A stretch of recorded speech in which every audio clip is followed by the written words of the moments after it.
you've done a lot of psychedelics, right?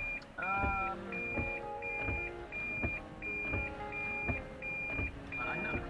You never think about that, which is interesting. Well, no, because I haven't done like an ayahuasca ceremony. I did a ceremony with a shaman and a bunch of other people, and took something that was actually a combination of ayahuasca and psilocybin. So, but it wasn't like a super high dose, so I wasn't like tripping balls because this is my first. So, but weren't you doing one of those things, which sounds awesome and also disgusting and terrible at the same time, where you were like shitting in a bucket and then throwing up, and then also, it wasn't one of those? No. Because I know people have gone through that. We're like, no, man, it's awesome. You go to like this guided tour in your house, and like you shit your brains out, but you got a bucket, so you do it into the bucket, and then you also vomit. I'm like, okay, where's the good part? It's very spiritual.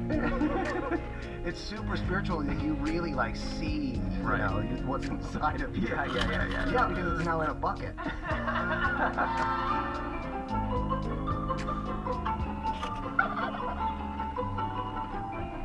Rob, Charlie. don't feel creatively good about the episode where we talk about Invincible. I feel creatively good about the episodes that aired in 2002 or whatever that was. Yeah. But I don't like. I felt like the podcast version wasn't. We didn't. We got about half. I was listening to a little bit of it, and I just don't think it was very good. I think it was boring, and I want to blame it on Glenn. Well, no, that's not true. I don't want to blame it on Glenn. I want to blame it on Glenn's busted collarbone. Well, yeah. I mean, I wanna.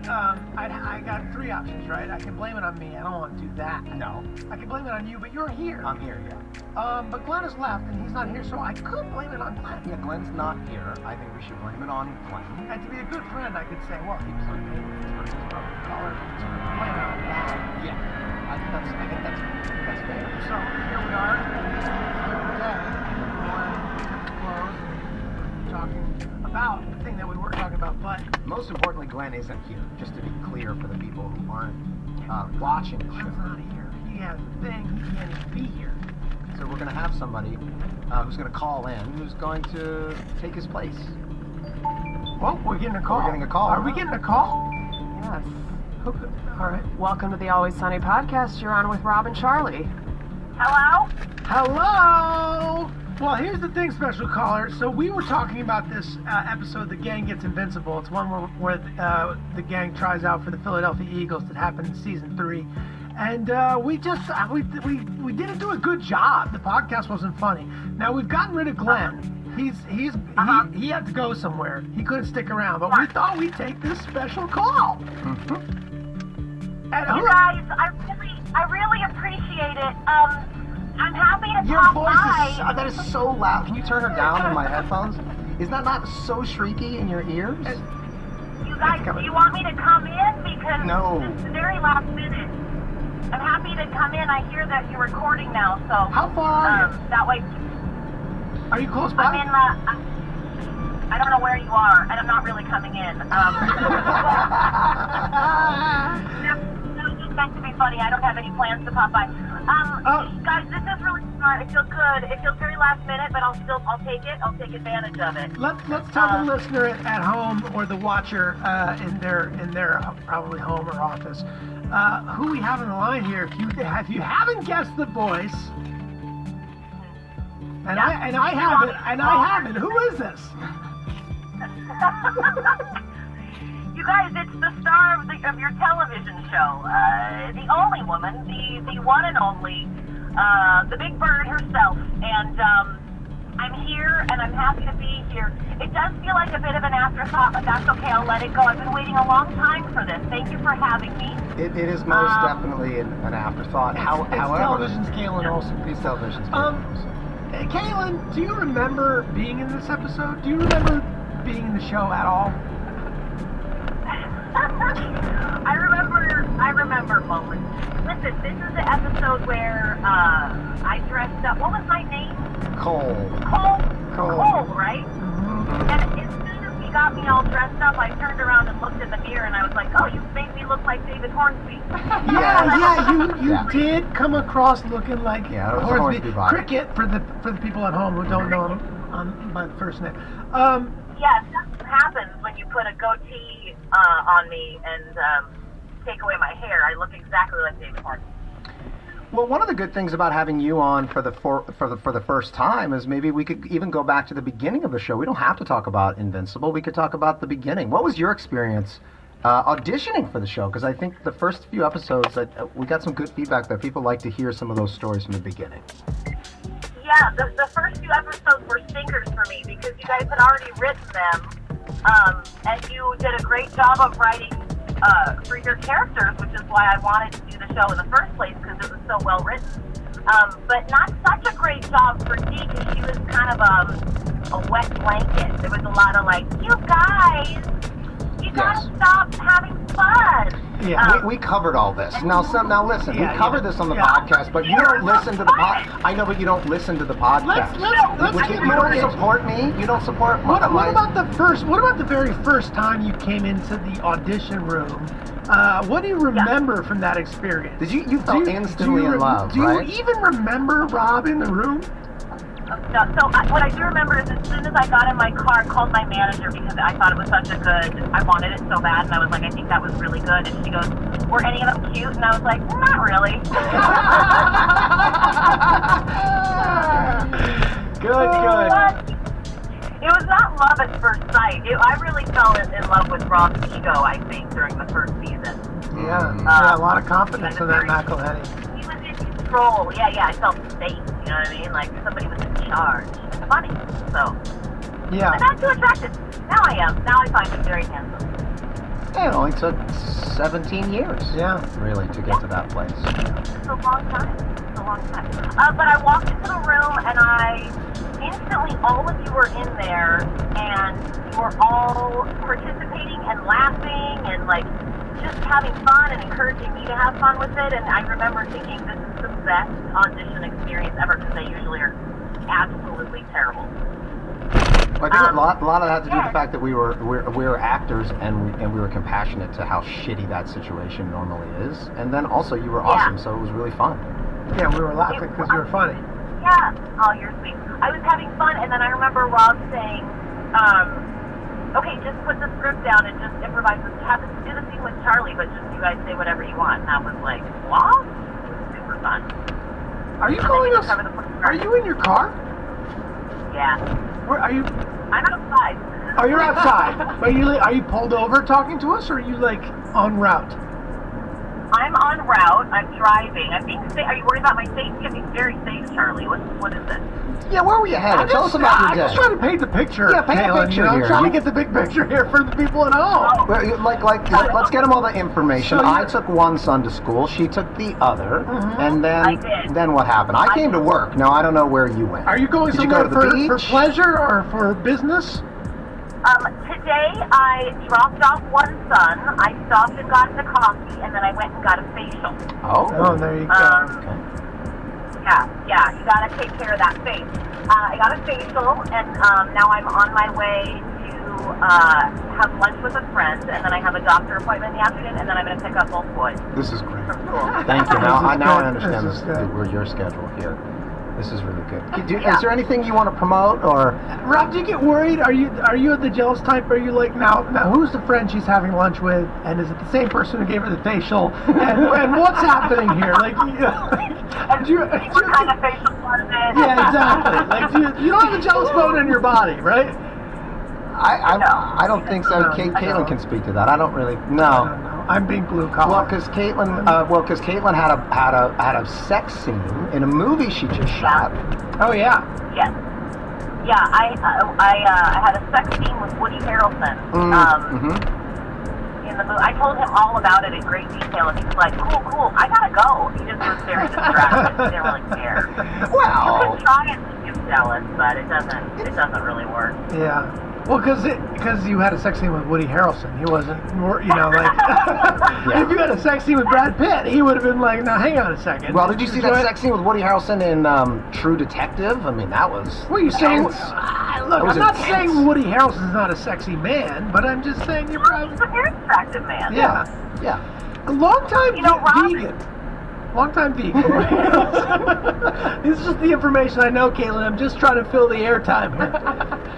I see. No, well, here's a fun fact about Rob that probably I think most people know. He's very good friends with Jack Shepard, who is sort of an ex-lover of mine. What? I did not know that. Well, not sort of. I didn't mean, know you were that. hardcore lovers, were you I not? did not know that. It was pretty hardcore. I was trying to, nice. But, Rob and Jack's are really good friends. You like men with masculinity inferiority complexes. Yes, It is wow. so interesting. Men who appear to be confident but are masking severe insecurity. Yeah, or trying to prove so hard that they're a man. Yes. Exactly, but then perfectly open to talk about it with other men. That's the exciting part. That's the missing piece. So they have it all. They have it all. They got it all. They got it all. Oh, sure. That's exactly right. Both hard and soft, you might say. Yeah. Not too hard, not too soft. Not too hard, not too soft. Boys, two men. They become men. Yeah. Caitlin, is there anything about doing this episode you remember? Do you remember being in Philly when we were shooting, and that was like Fred Savage directing days, and him like just partying like a maniac? I mean, we had good times. I believe, did Fred get... He was not arrested because he didn't do anything crazy, but I think he was pulled over by the police, or the driver was pulled over by the police, because Fred was hanging out the window or the roof. I think he just got yelled at. Yeah, he climbed up the top of a limo. Why we were in the limo, I don't know. It wasn't our limo. I don't know whose limo it was. I don't know why Why was Fred in it then? I don't know. Maybe it was Fred's limo. He climbed out the top of it while it was in transit and was like climbing on the back of the car. There's something that happens in Philadelphia where everyone kind of loses their minds and does things maybe they wouldn't do at home. That's what I remember about shooting. Yeah, this is 12 years kids. ago. I do remember season 1 filming in Philly and going to just the bar in the hotel we were in and meeting your buddy. You had some buddy. Another guy she used to. Another guy that you probably used to date. That would be Ian, right? Ian, that was my boyfriend, my college boyfriend. And we were drinking a lot of Yinglings. But I don't think you guys weren't together yet, right? No. Season 1, no. No. Is it fun? Is it fun going to Philly, or is it a little bit stressful because you've got to like deal with Rob's family the whole time, and you got to be on? We don't actually see his family that much when we go because it's such a whirlwind. I love going to Philly. Philly's got great restaurants and great people, and all Rob's friends from high school are there, and I love it. We only stopped going regularly because we started having kids, right? It just became a little bit too much of a nightmare. And because Rob would go on talk shows and tell people where we were filming, and we would get so swarmed that it felt downright dangerous. Remember the last time we were there, we were in a van, and people were, the van was moving. We were driving, and people were pounding on the windows and trying to pass, like, paper in for us to sign. We were like, someone's going to get run over. And then some random man showed me his penis and offered me a beer.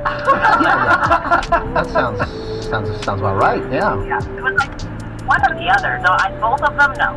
This is why Rob's not jealous, because it's non-stop harassment for you. He has to deal with it so much. Yeah, I mean, and... Was that random man Danny? Can we talk about this? Was it Danny? Can we talk about the penis? I felt bad, but yeah. You didn't want to out him. Hey, Galen, you want a beer? No. Oops, it fell out. Oopsie. Okay, so what's your favorite episode? Oh my God. Oh boy. What a stupid question. I know, it's Galen, terrible. don't answer that. No, don't answer it. What are you doing, man? What's your favorite episode? That's the worst, and you know that's the worst. It's the worst. No, I have moments. I love when Charlie and I get to pair up and do things. Yeah, like we were human beings. We were just talking about this, that you and I have not, I feel like we don't have enough of those things, and they're always so fun and funny, and we don't get to do it enough. I think next season we gotta... Yeah. I feel like maybe that's why they're some of my favorite, is because it just doesn't happen that often. But those are always really fun. I don't know, I just like when... I mean, I love things like you guys drowning me in a bog almost. You know, anything that's like crazy, those are just sucks. You were a trooper to get in that bog. That was nasty, gross stuff, and you fully I'm submerged. not that much of a trooper. Whatever. Please, I'm doing it because I know it's going to be hilarious. It's very selfish of me. Yeah, you climbing yeah. over Mary Elizabeth was Wow. really fucking funny. Oh man. Now, you were pregnant through a lot of this show, right? I mean, we did a whole season where you were 8 months pregnant. What's that like? Yeah, so the P. Diddy boat dance with the inflatable guy that kind of blew up and got famous. I just remember being angry the whole time. First of all, we were in Long Beach, and wasn't it like 2 o'clock in the morning? And It was cold. Yeah.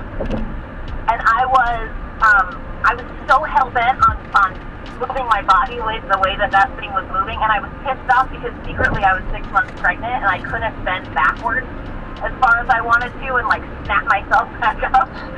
And I was sort of the whole time just being angry, like this isn't working. My stupid baby in there, ruining everything. Yeah. This is all tracking. Like, This is all tracking. It's sort of like when, for the viewer and listener out there who doesn't know that when Caitlin, in one of my favorite moments of the show, she leaves the shoe store, and she falls into the car, and she bangs her head. That is her, and that's a real car and a real dent. And she said, "I'm doing this shit." Yeah. Not only that, and then you did one take. It was amazing. We were like, "Oh my God, she broke her neck," but you were okay.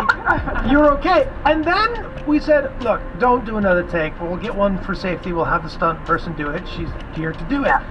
And the stunt woman didn't do it half as good as you did it. No, because she did it safely. Because the stunt person's like, yeah, if you do it the way Kaylin does it, I'm gonna break my neck. yeah, you could be paralyzed. Yes. well, listen, I was angry because she was not funny and she wasn't gonna flail her body in a funny way, and I needed you guys to give me a chance. And I knew I only had one chance, so I just really went for it. Yeah. That's not a chiropractic after that, but it was totally worth it. Now, how many bones have you broken over the course of the run of this? I'm gonna let husband and wife talk for a second because Kaylin, I can't hold my pee. I've been holding my pee for so long. I'll be back. I'll be back. All right. Yeah, you gotta take care of your kidneys. When you gotta pee, just let it go. I get it. Listen, the podcast. Listen. He's what gone. did you ask me? He's gone. Now listen. This is what I've always wanted. I want the podcast to just be me, right? And I guess you can call in for and me, right? And Megan, but Megan won't say a goddamn thing back there. Megan, just in. Right now it's the three of us. Hi, Caitlin. Hi, Megan. Hey, can I ask you a question? Yes, please. Do you remember Rob peeing on you in Philly when he got too drunk that night? No. What? Oh, wait. Was it Philly or New York? It was Philly. Oh, yes. This is when we were secretly dating. Are you wondering which? Yes, it was when we were secretly dating. Have you peed on her multiple times? Like, which city was it in? Or do you remember the event? Listen, you think you're the first person to pee on me? Please. Yes, I do. We were secretly dating, and you got so drunk. We all went out to dinner. You guys even went out after that. I went back to my room, and you came like drunkenly knocking on my door a couple hours later. And woke up in the morning. I was like, hey, baby. Yeah, the bed was soaked, and you tried to say you had sweat. You were like, yeah, it was the opposite. It was the opposite. You were like, man, you really sweat a lot. And I was like, yeah, I guess I did sweat. Oh, he's back. No, I did it was sweat. not. Cut the shit. It was not. You peed me. You were like, no, I don't sweat sometimes. I'm like, that would have come from all over your body, not just by your penis. Oh, you're talking about when Rob pissed in the bed? Yes. Was this the episode we were talking about it? Okay, so yeah. Oh, was this episode that we were talking about? It was actually, no, the one before, but then I think you brought it up again, yeah. Well, yeah, yes. Let me reiterate, I've never listened to your podcast. I know. But you don't watch the show. You don't really watch episodes of the show, right? I mean... No, I love watching episodes of the show. There was a period of like 4 or 5 years where you didn't want to watch it because you were in the editing room so much. And so we didn't sit down and watch them together. But of course I've seen every episode. I even like them. I know this sounds weird, but like if it'll just randomly come on somewhere, I get sucked in. I think they're hilarious. Because I also don't remember, we've done so many of them, and we often break up into A and B stories. I don't always remember what happened in the episodes besides what I was doing. I'm finding how much I've forgotten too, and I thought I knew them all like the back of my hand just because of the amount of time we spent in the editing room. But it's interesting going back watching all these. Caitlin, from day one, you're great on the show. Thank you, Charlie. Rob gets a lot better, but you from day one. It took me a while to warm into it. Caitlin, I was learning from the masters. I was learning from people like Caitlin and Charlie. You just needed to get fat. That's all. That's all I You need. needed to gain 60 pounds and suddenly you were hilarious. No, I think you're funny, those first too.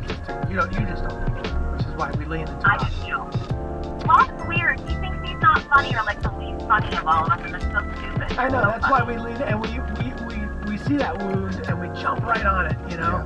Yeah. I think it's objectively true. I think it's objective, but I'm a lover of comedy, and I can see that you guys are funnier than me, and I'm okay with that. You're right. That's true. I'm funnier than you, but Yes, you're that's true. you're very smart. I need something. Yeah, smart guy. Well, I guess we run out of news. Caitlin, thanks for calling in. Are you where you have to be? Are you? I'm not. You know what? Thanks for making my ride more fun. I'm about 5 minutes away.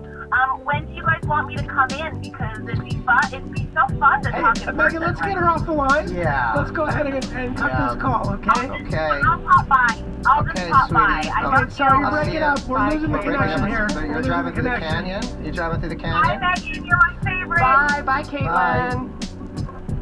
Well, that was fun. Yeah, I mean, it's better with Glenn. It's better with Glenn. Yeah. It's just that, he was just low energy for that one episode, but you don't want to deal with You that. know why? Because Caitlin's nice and happy. Glenn's angry, and it's really interesting. And that's when it's fun, but when he's all low energy because he's like, back in my bones are back in. It's not fun.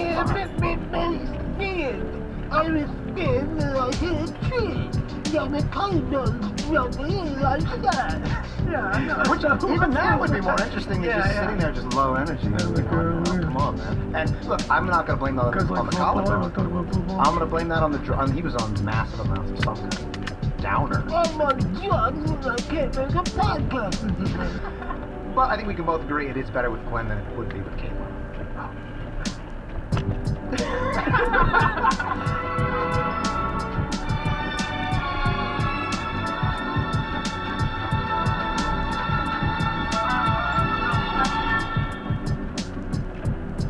Have we started yet? No, let's start now. How's my hair? Is my hair okay, Glenn? So I got a hat. Yes, but I just want to go all wearing it. It's fine. Put your hat on, because There's one little a part little that's- damp, and where the top lighting is going to look thin. And It's gonna look good. There's nothing we can do about it. I'm 44. there's plenty of shit you can do about it. There's things you Shoot a can of spray paint. Just Come on, well, that's what we do when we're shooting. that's what everybody does. We're in Hollywood. That's the secret. They just take spray paint and spray your hair on. Yeah, most people don't realize that. Like almost nobody. And every female actor is wearing wigs.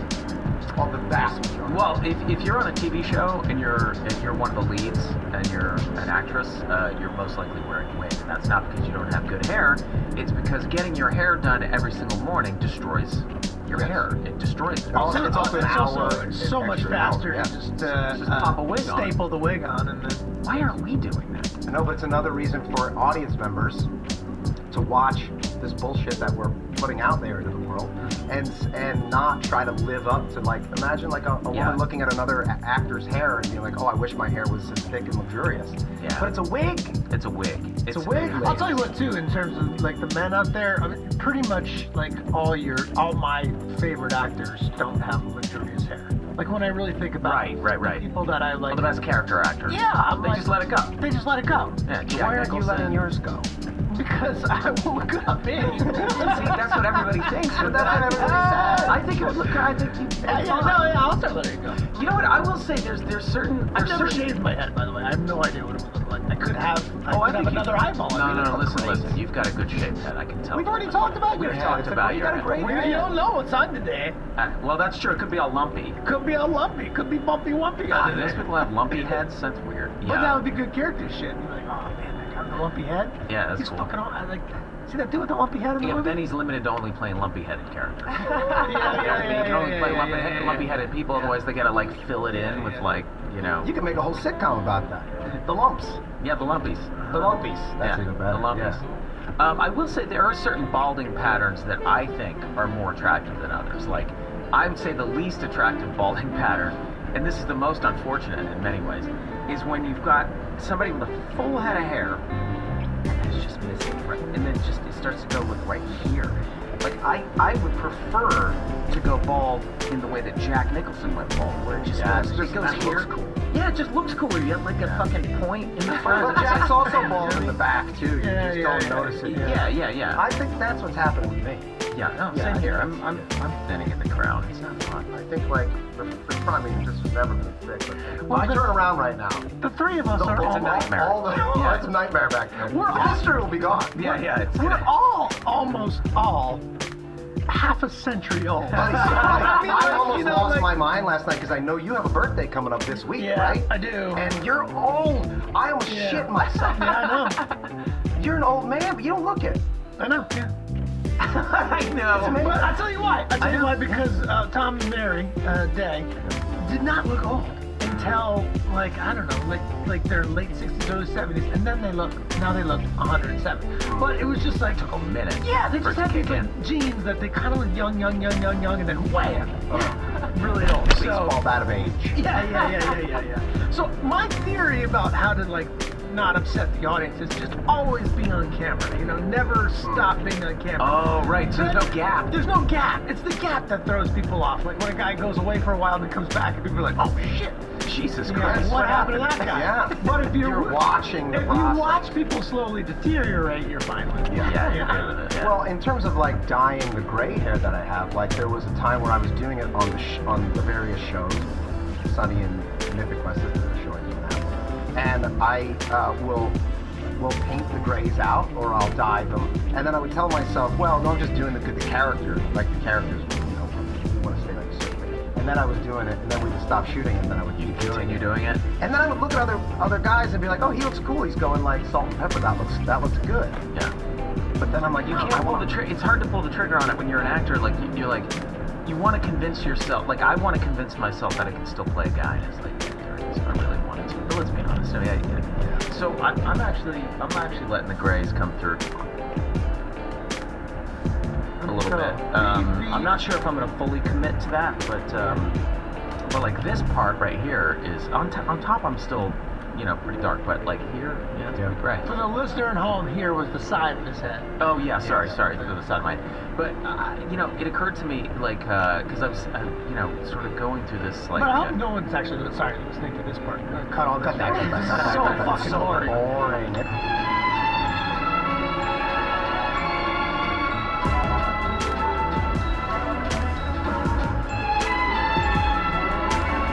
Do we want to dive right into this week's episode? Well, we want to talk about I think we got to talk about the poll. Okay, let's jump back a little bit. Because I have a little bit of an issue with the poll. Yeah, All right, yeah. now Really? yeah, I've got an issue with the poll. Okay, yeah, I feel like it was a little bit biased because a lot of the comments that I was reading were like, Based on people's opinions. well, no, it was no, it was. Can you say what poll you're talking about? Yeah. Oh, sorry, yeah, I'm okay. sorry, So we so- had a poll on the internet, on Instagram.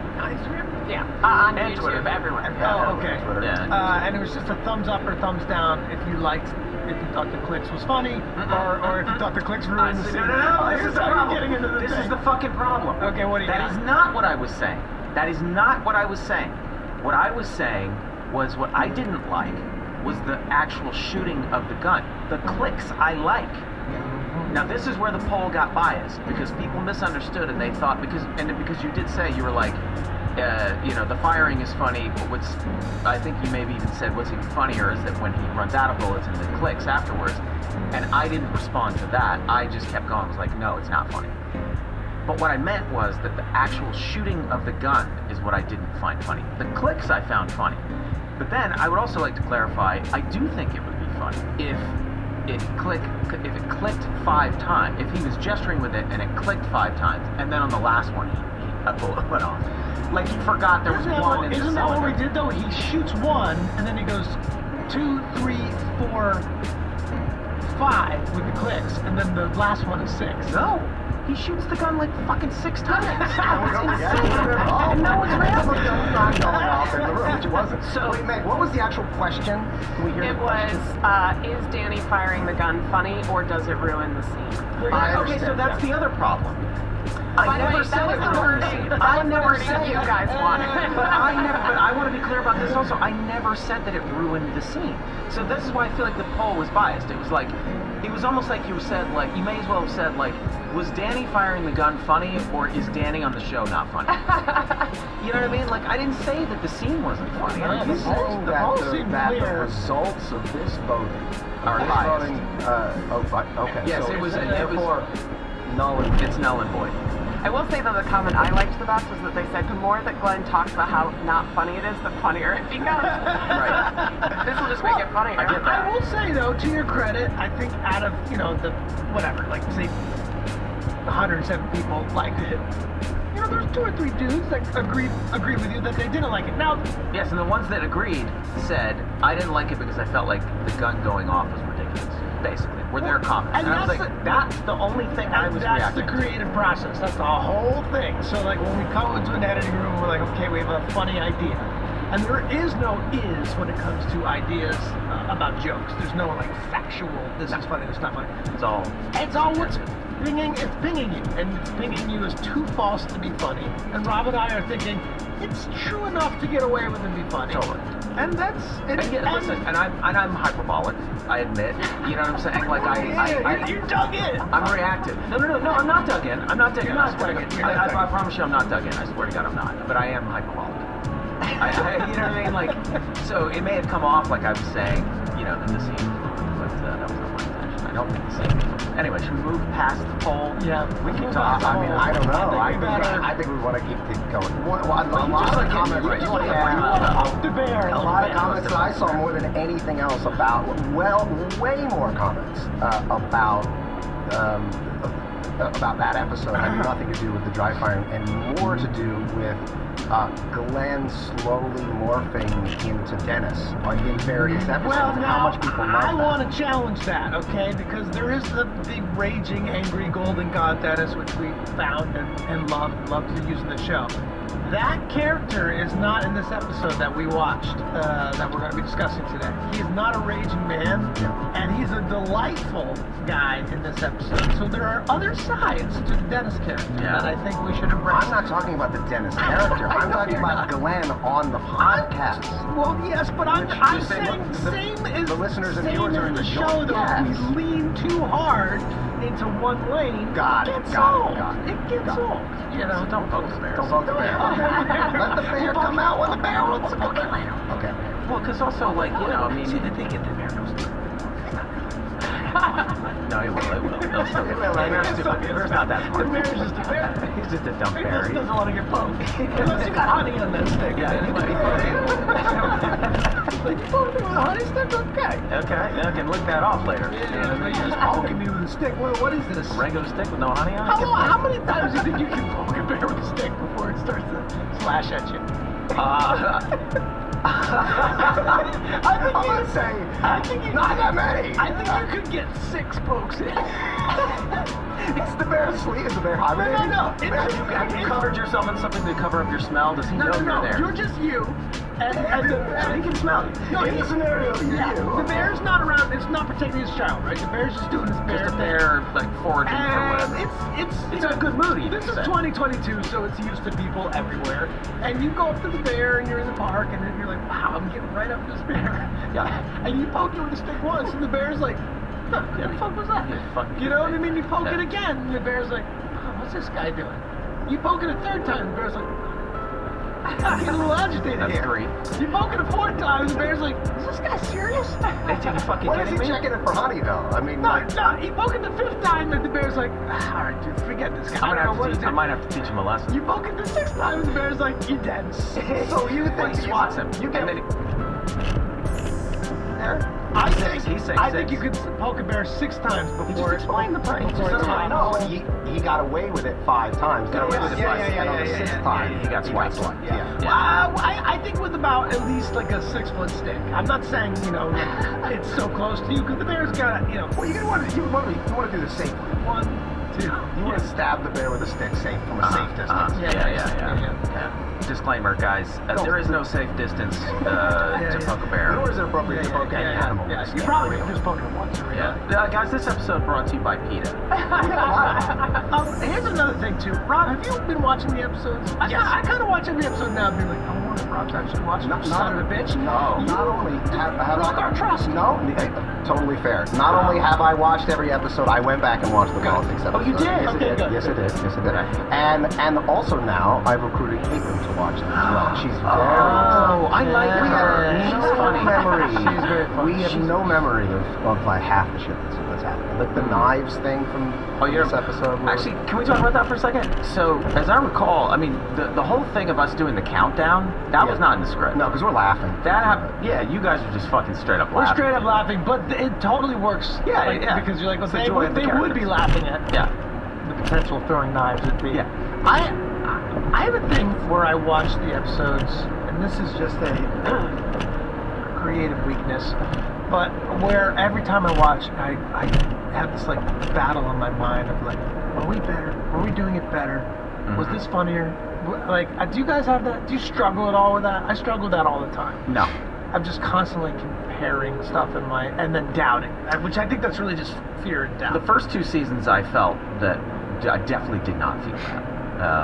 I felt we were doing it better now. Most of the times I was watching it, I'm like, I get why that was funny at the time, but it's not. That's not. I would never make that joke now. Now that we're into season 3, like this last episode, Dennis and Dee's mom is dead. That one made me laugh from start to finish, and I was like, I stand by this. This is a really good episode. This is, I think, the first time that we started making every character a little bit stupid. I mean, Danny's reaction to hugging when he finds out that Stephen Collins has been working with people with AIDS. I completely forgot about that. Also, can we talk about his performance? Like, this is such a great actor, this Danny DeVito guy. Yeah, we struck Burn gold. these We clothes. struck gold. We found this guy. I can't believe these clothes. nobody had ever, discovered this guy before. I mean, he's incredible. Yeah. But like, no, his turn from like, going from the grift to just immediately like Dropping it. AIDS. Did you touch anybody? Just immediately. I mean, that's so stupid for his character, and I love it. Now, there's a guest actor in this episode, and I don't want to name the person because the story I'm going to tell is sort of a personal story.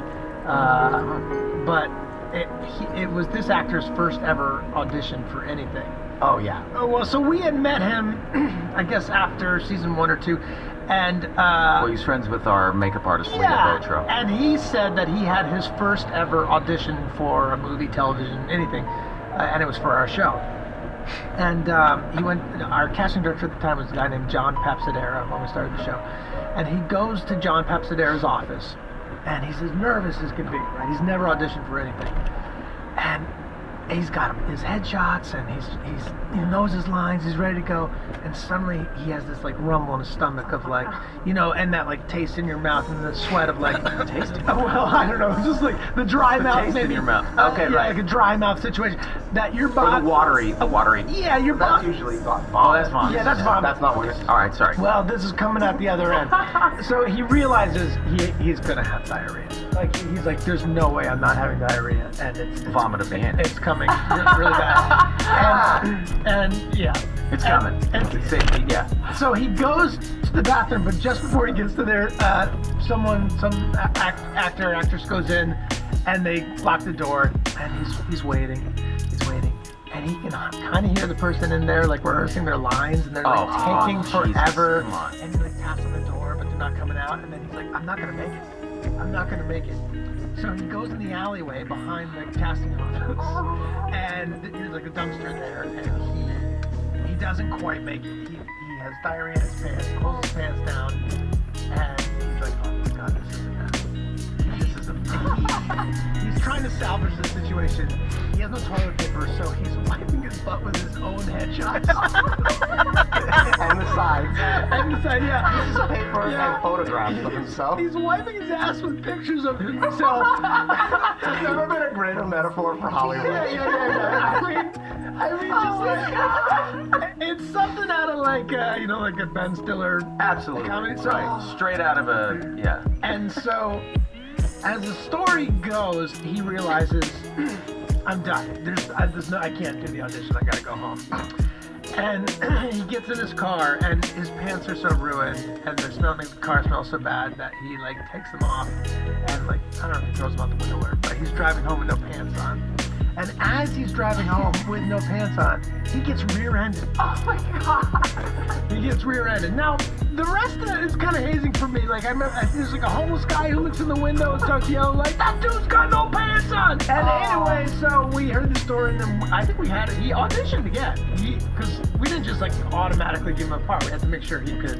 I think, yeah, no, he auditioned for this. He did, but we found out about it after he had auditioned. Yeah, that's right. So we probably would have just given it to him anyway because of that. But then he read for it and was great, and we were like, yes, you have earned this role. Do you guys have any terrible audition stories? Like your worst auditions you ever went into?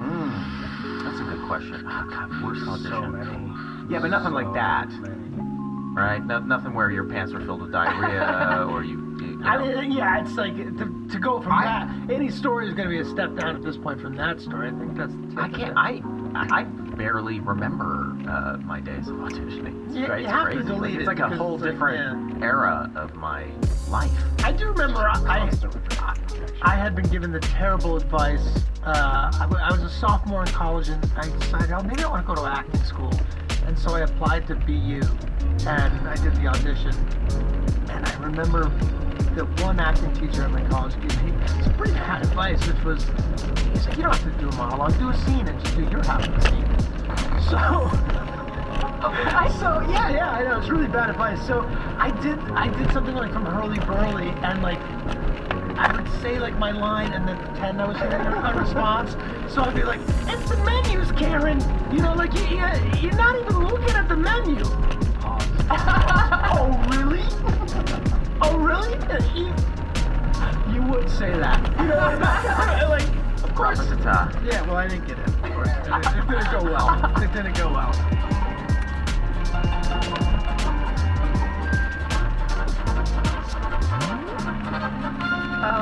The dick flyer. We got to talk about the dick flyer. Yeah.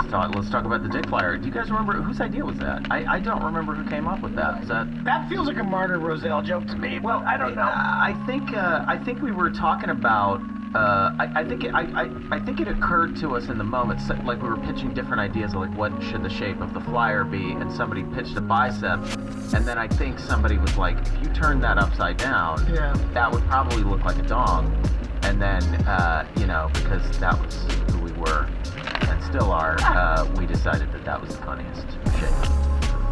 Man, absolutely. I can't imagine a better joke for that sequence. There are a lot of things I feel like from this episode that sort of endured and stayed. None of which I can now recall and remember. Julie's dead. Well, that whole scene, I mean, what I love about that particular scene when we're talking about all the people that we're going to invite to the party mansion, and like, to me, it distills exactly what we were trying to do, which is like, these guys, the joke isn't, oh, isn't it funny that these guys are like homophobic? That wasn't it at all. It's that they don't even realize what they're doing. No, right. Because they're so stupid.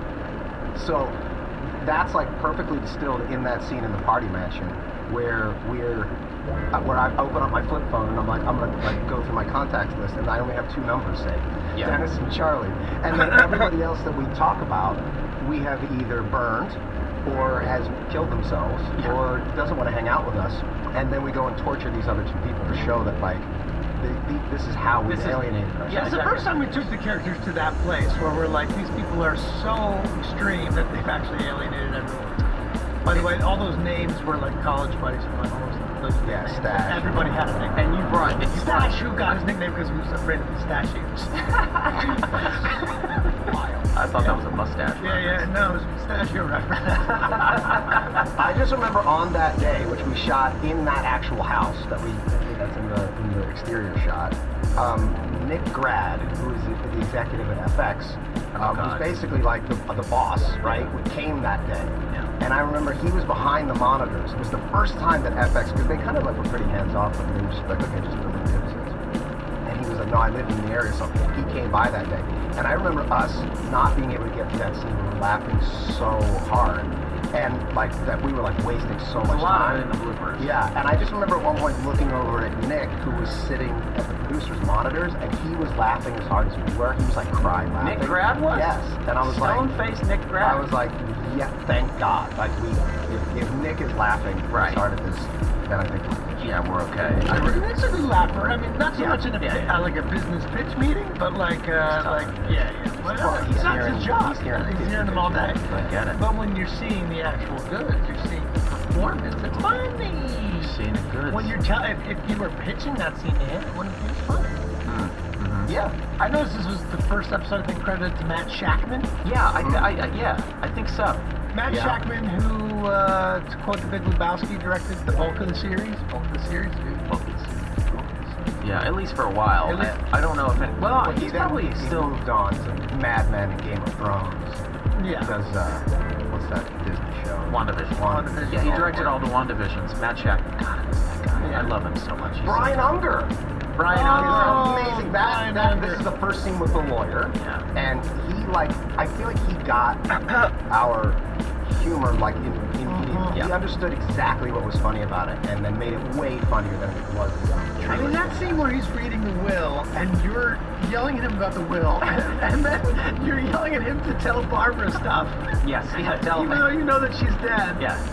I remember sitting with Hornsby. I mean, Hornsby and I are credited with writing the episode, but as we've said many, many times, nobody really writes it. We're all writing it together. But I do remember being in a room with Hornsby and figuring out the idea that it would be funny if they were not clearly misunderstanding, but almost like subconsciously misunderstanding that this man was not the person who was actually writing the words that he was saying, and that they could somehow connect back to Barbara and communicate with Barbara. That's how like locked off they are. Yeah. And it worked. Yeah, it works really funny. The pauses he takes when he's like, your fat monkey heart. When he realizes he's about to read something that's going to trigger a response, he's like, it's like, I have to read this.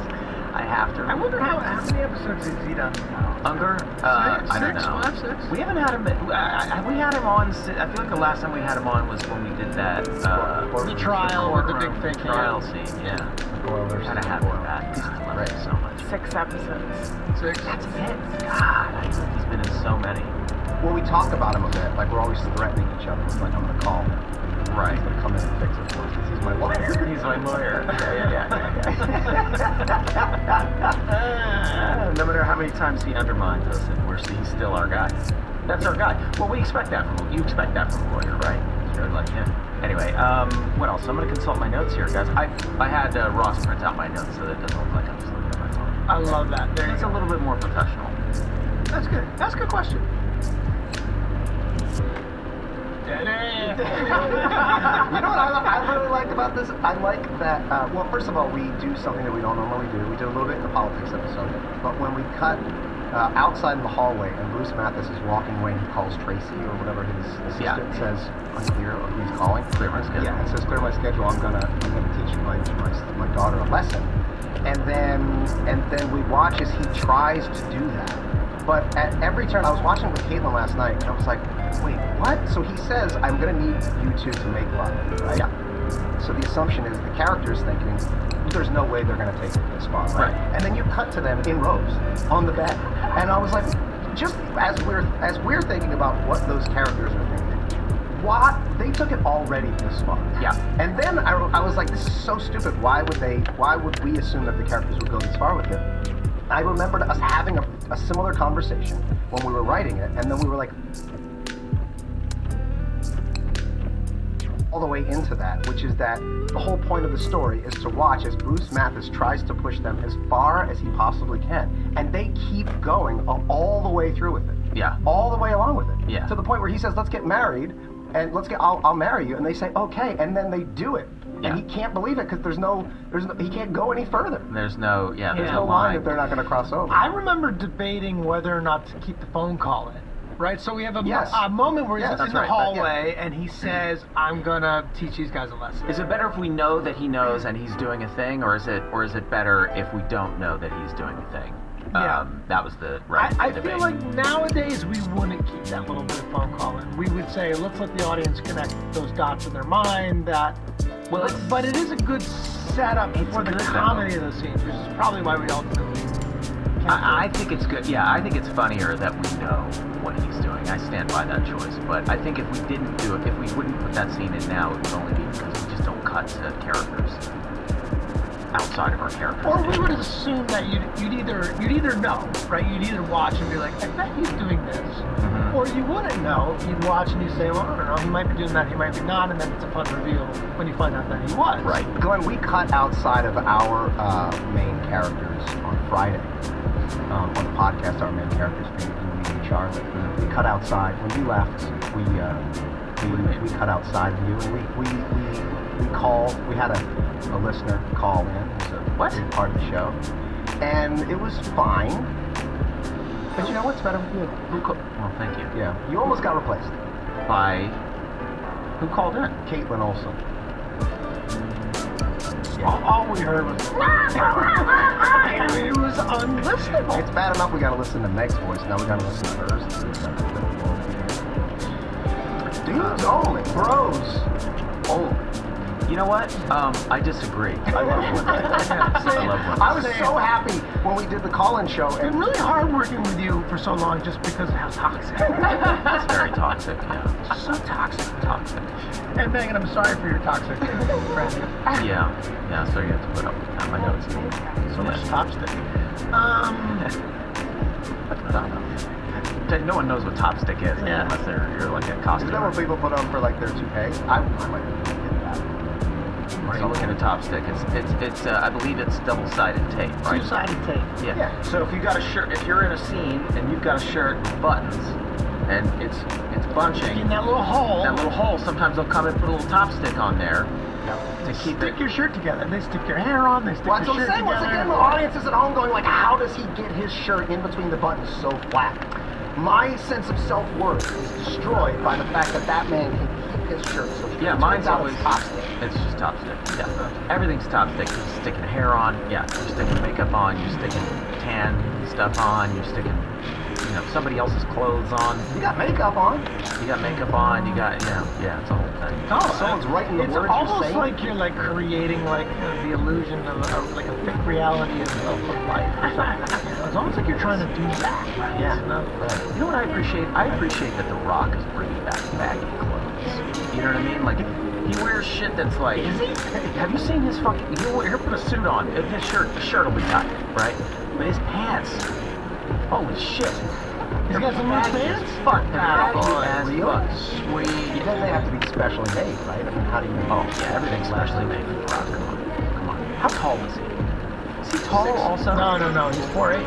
He's 4. Yeah. He's big. Yeah. They always have him stand really close to camera so he seems big, and the rest of the cast is way far behind him.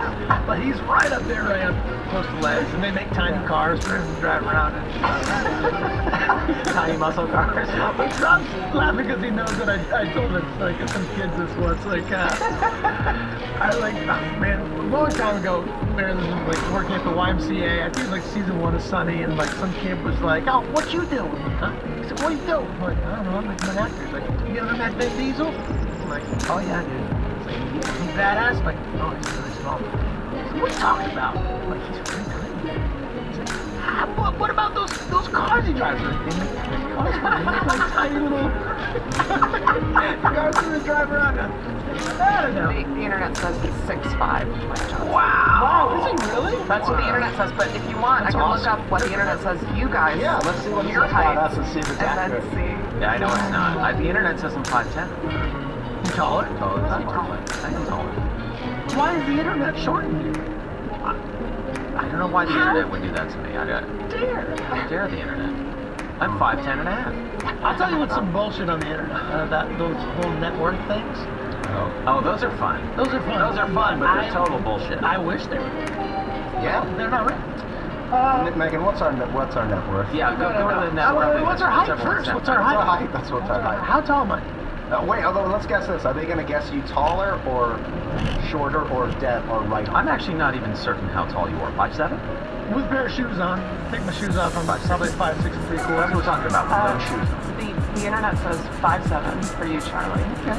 Rob 5'10", What the fuck? and Glenn 5'10" as well. Oh, what is it? Oh, what is that? Yeah. That's Look, clear. the internet says it. The internet says it is so. It claims that Charlie's worth $30 million. Oh my! Can I take that to? Can I cash that in? Can I take that to the bank? That's. I should be. You should have 30. God damn it! How much? It says Rob's worth $50 million. Oh, which 50? is What? Why are you worth so? I want to almost double. What? Well, is and that Glenn 25. Well, It hurts. That hurts. The internet thinks you're short and poor. Well, see, and I'm tall and rich. And you're I tall love and the internet. rich. they're building you up and tearing me down. But this is what the internet does, isn't it? It takes the biggest star and tries to tear him down. That's what the internet does, man. They made the Rock 6'5". He must be like 7'10". What is crazy about that shit, though, is that how often we'll recognize, right, that all of those numbers are off. And yet, when someone's like, hey, did you know that The Rock, what does it say The Rock was?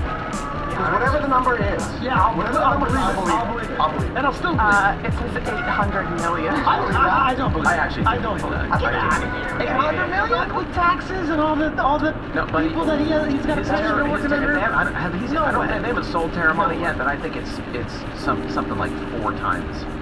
Like I think it's like But more than still, $4 if billion. it's called celebrity net worth, right? Yeah, that's Okay, what so that means that after tax, you're saying that he's made $1.6 billion. I think that's possible.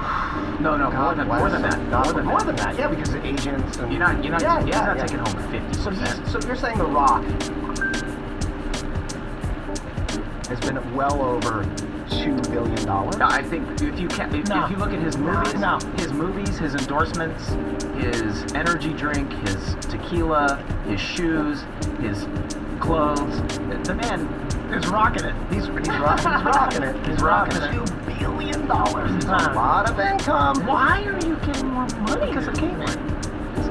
No, It's not his combined network. That's not combined. I don't know. Is it combined? Let's see if Caitlin Olsen has her own separate. Because now we're about to add these together, guys. Oh, She's got her own separate. We're gonna take the 50 and. Oh no, it says 50 million for her too. Oh, that's combined. That's all we have. Oh, that's how they did it. Yeah, net worth is combined with her husband. Yeah. Okay. See, my wife makes documentaries about social issues, so she's not making millions and millions of dollars, but she is making the world a better place. By the way, it says she's 5'8". Caitlin? That's That's right. about right. Yeah. Oh, really? Yeah, she's like 5'9". Yeah, I'm honestly I'm 5'9", so I'm an inch. I think I'm an inch taller than her. Because when she wears heels, she's taller.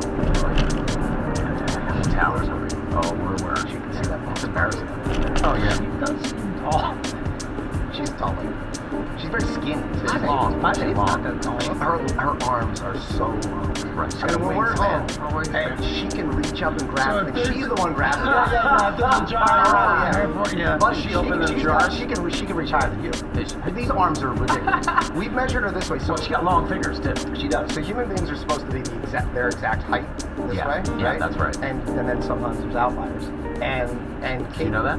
I did not know that. measure So, from here- okay, if so you measure there are from people here who to- are just listening. Rob has his arms Fully extended. extended, sort of like Jesus on a cross look.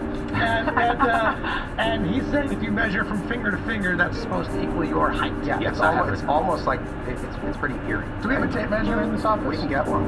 No, we might as well do our height. I can. Yeah. And then I can't. but Caitlin has the What are you wingspan. doing right now? Your height's different right now than it's... I'm hunched because of my injury. Like I'm literally like I can't. It hurts for me to stand up to like fully straight. Still. That's some bullshit, man. That's okay. When we're all able-bodied, we'll take a tape measure. Sorry, my shoulder's broken. You can't measure my height? No. It's my back. It's my fucking back. Like I got whiplash. You don't have a tall back right now. I don't have a tall back right now. It's My your spine's Vitruvian fucked up. spine. My Vitruvian spine has been all fucked up from my snowboarding incident. Okay. Let me get a tape measure. This is worth doing. It's really interesting. Okay, let's grab one. Yeah, I've always felt like I had slightly short arms, so I wouldn't be surprised if my wingspan was shorter than my body. Well, let's find out. This is gonna be interesting. I can't lift this arm up. Bad idea. What? Oh shit! He's him! The Vitruvian! The Vitruvian man is back. He is lifting his arm. That's pretty cool. I didn't know I could do that. I actually Jesus, you can do me? Oh, yeah, so Glenn, you want to walk them through? Yeah, okay, so for the listener who's not watching this, is this going to be on camera? Are the cameras high enough to capture this? Well, you got to take your hat off, bud. Yeah.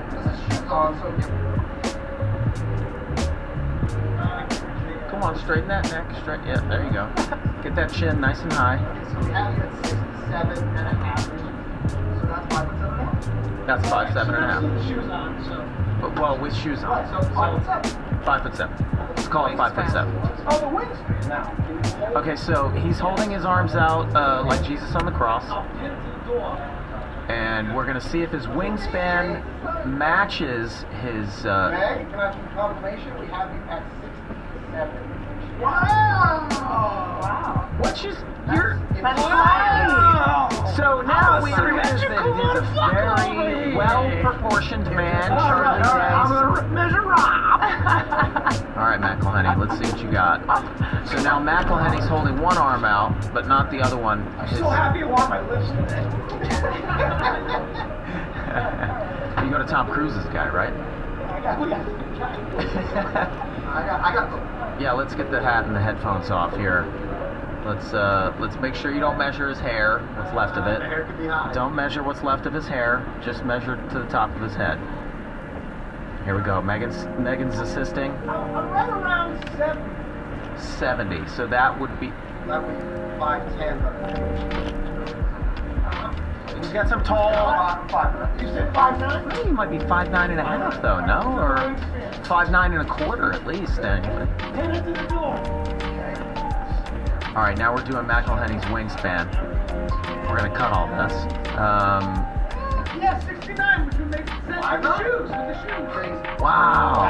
That's the Vitruvian. I think that's the Vitruvian thing, right? The big Vitruvian measure. That is the Vitruvian measure. Meg? Holy shit, Megan. Measure. No, You don't want to be exploited by Meg? would you like to measure you?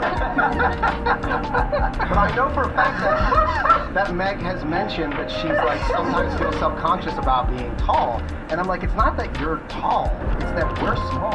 Like I'm around you.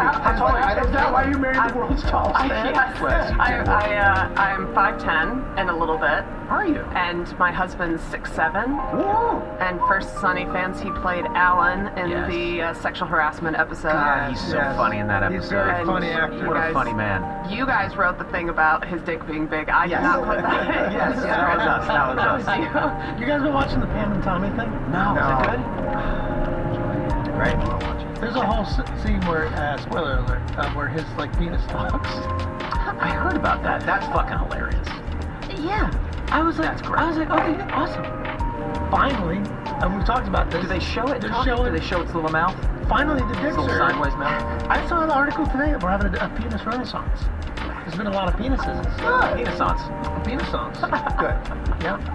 Yep, the penis is back. Glenn's really happy about it. Very happy about it. I think it's well overdue that we have a penisance. Because we've been showing other stuff for a long time, and it's time to show those dicks, guys. It's time to get your dicks out and show everybody what you've got. Not at work, not at work. Don't take your dick out on the street. In public, keep it in the pants. No. But if you're in a movie, take your dick out and let's see what you've got.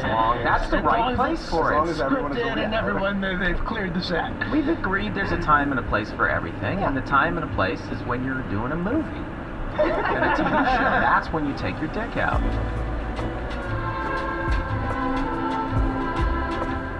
Hey, I got a question for you guys.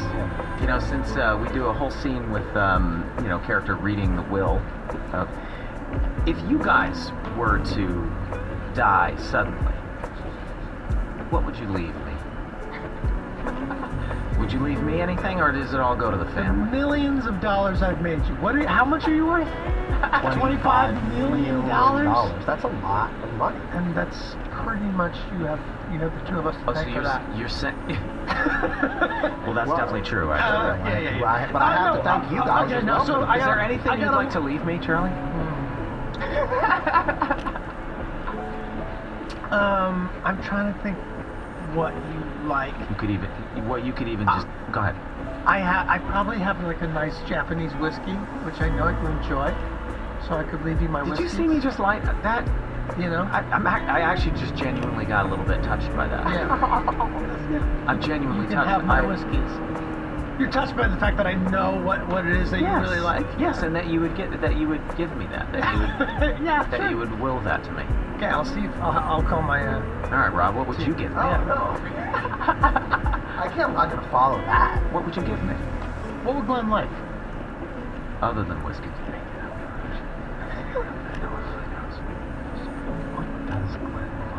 Yeah, you give me a good blender. You could recut that episode and take the gunshots out. Oh, That would be really nice.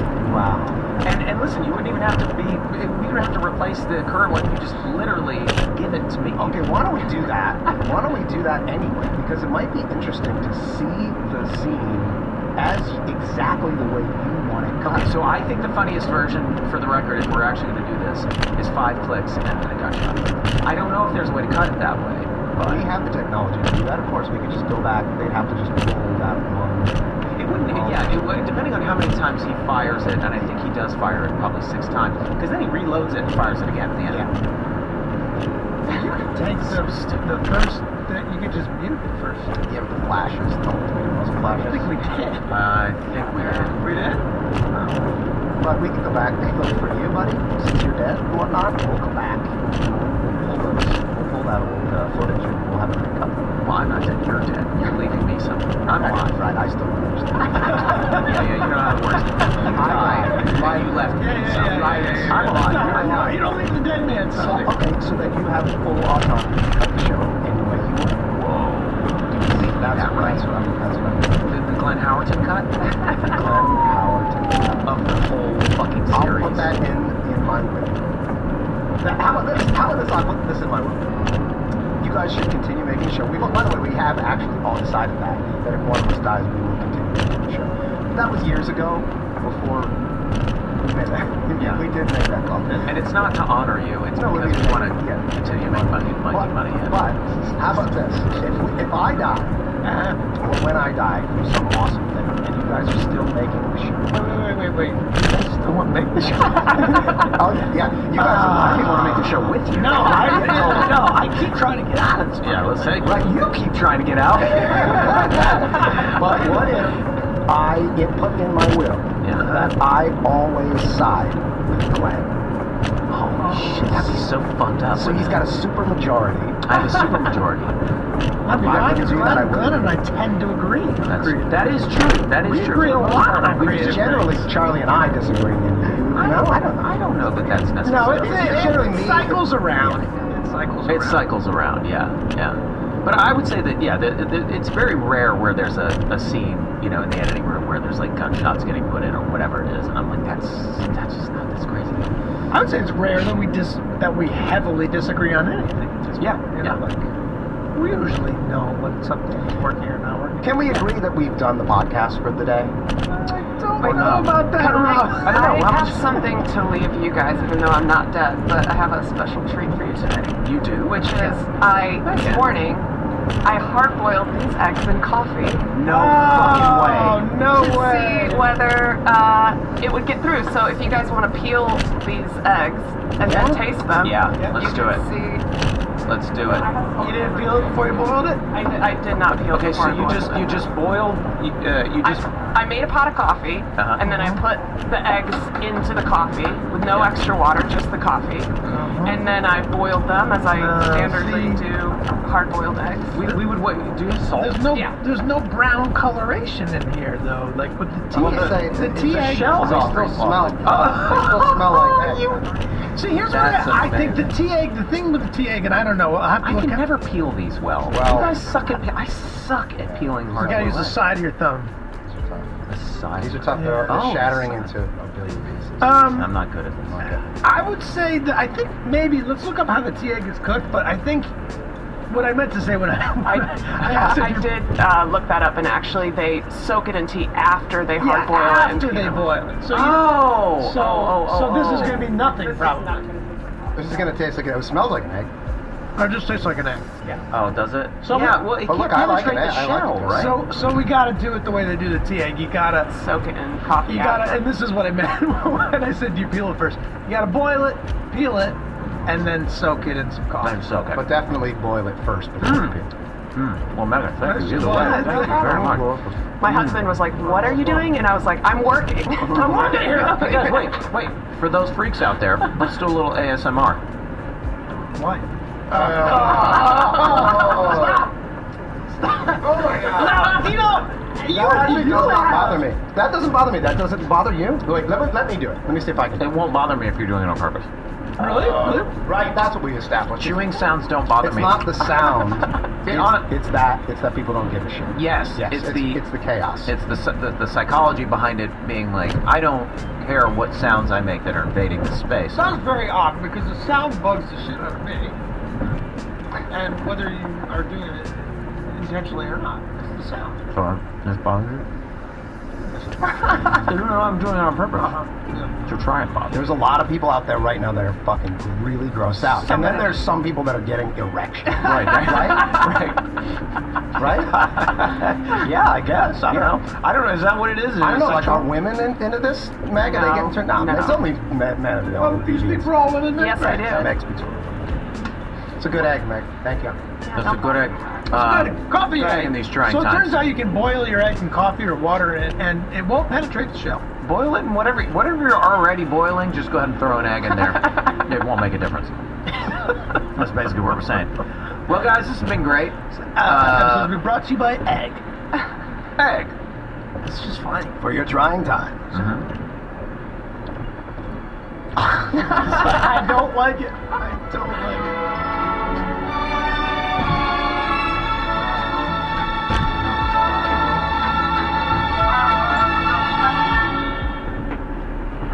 Well, happy St. Patty's Day. Happy St. Patrick's Day. No, it's not actually St. Patrick's Day. Oh, no, To but us. it will be when this airs. Yes. Yeah. We'll drop it on St. Patrick's Day in celebration of St. Patrick. Who we all know and love so well. Yeah, St. Patrick. He Driving out snakes. he And did the thing with the snakes, and you know, and then people were like, "That's cool. Let's get hammered. Let's get hammered about it." Speaking of that, Yeah, but then they were like, where do our fucking snakes go? Shit, are they part of the ecosystem? They were. God damn it! They're feeding. Right, the snakes feed the birds, and they. But no snakes there in Ireland, as is the case with, oh, look at you coming in to fix my mind. As is the case with Hawaii. You know about Yes. this? You know about this? yeah, no You know about snakes. this? You know about this? I don't know what you're talking about. No snakes. No snakes. No snakes. They got like one species of snake, which is more like a worm. So,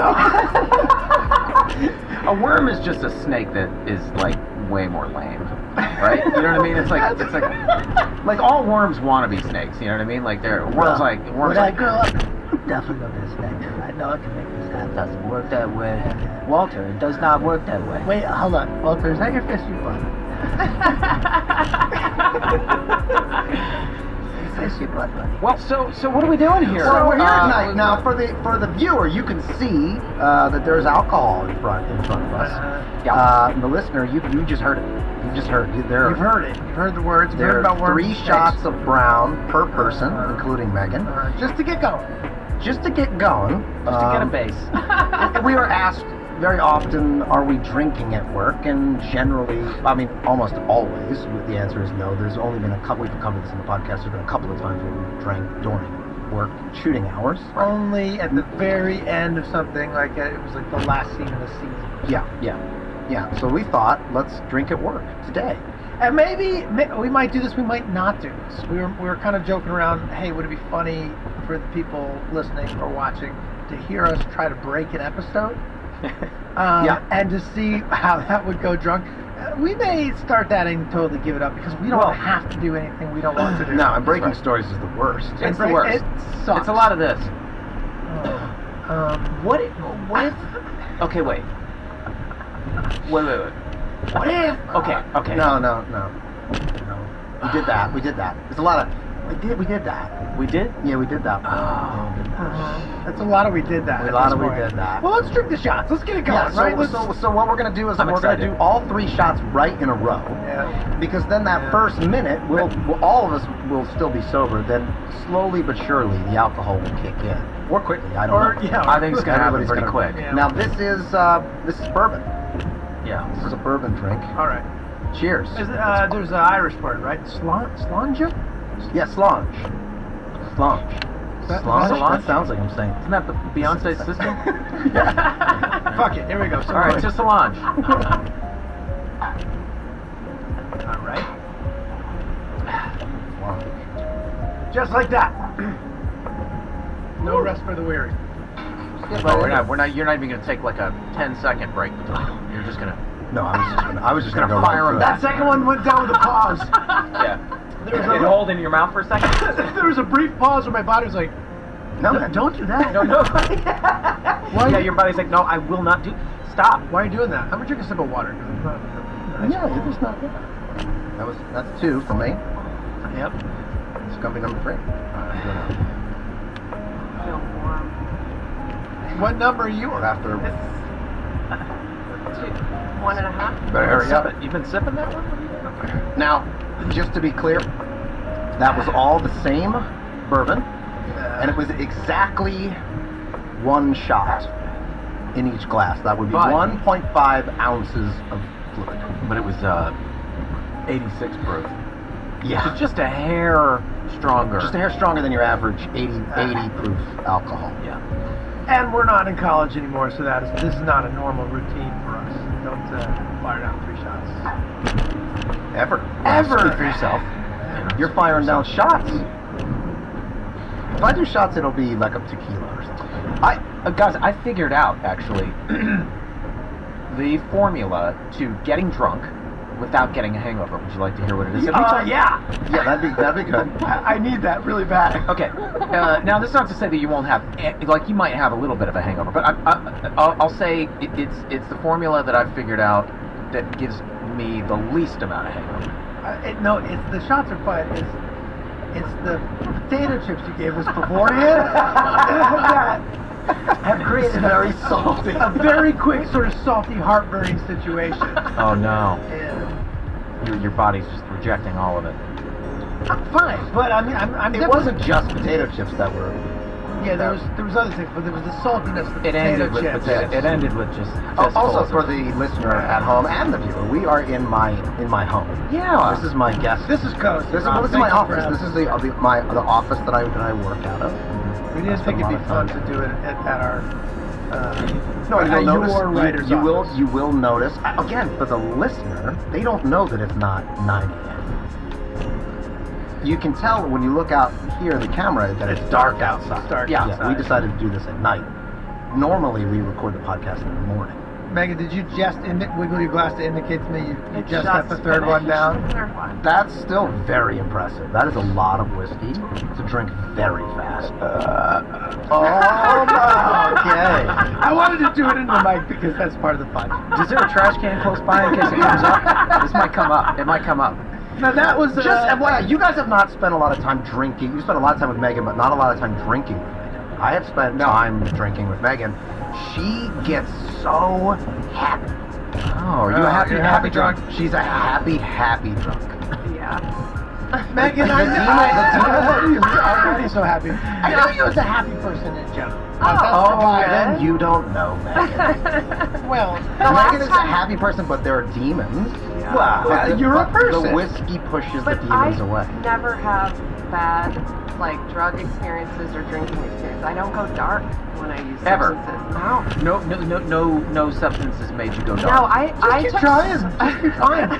You'll I get took there. so many mushrooms recently, and like way too many, and I was still like, it was like overpowering, but I was still like, this is cool. This is fun. Yeah. Well, okay, let's get into that. That's fascinating because you do go dark sober. Well, that's because, and I've been reading Eckhart Tolle recently. Oh, That's okay. because- Yes, that's the That's second because- time that Tolle's come up. Rob and I are big fans of Eckhart Tolle. I just started reading it at, Caitlin actually suggested that I one? start listening to it, The Power of Now, which Oh, I've never okay. listened to before. Oh.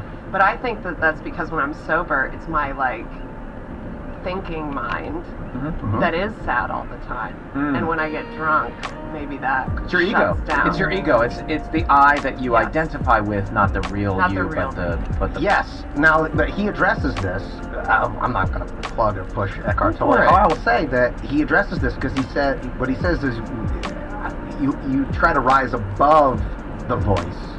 Yeah. And drinking, Observe. you're basically you're dropping below the voice. Yeah. Either way, the voice is gone. Oh. The thing is, if you go above the Wait, voice, Eckhart whatever the talks fuck about that? means. He talks He about talks very specifically about alcohol, drugs, whatever it is, because you can quell the voices. That's from his point of view. Yeah, That it's you- also running away. Substances is like you running away from the ever-present now, of you being just in the moment that you're in. Yes, Right. and yet, god damn, it makes you happy. Yeah, it In does. short bursts. For a minute. So, like, it's releasing it's dumping a bunch of, like, dopamine, right? Or endorphins or something into your brain for a second, and then... you got some science to back that up? No. I don't think it Okay, releases gotcha. any dopamine. in I your don't brain. know. I don't know. It does something to make you happier. It releases something. Or sadder. The first one, I think, does. Well, I was trying to match you, but It was good. No, it wasn't. No! Just like the show. So wet. Well, this is just like the show when you're trying to keep up with you, and I can't do it. It's Don't try to keep up. Be your own self. Thank you. Hey, Rob, just That sounds like Eckhart Tolle. The Ladies and gentlemen, the alcohol is kicking in. Yes, it is. There we go. Yes, it And is. we're off.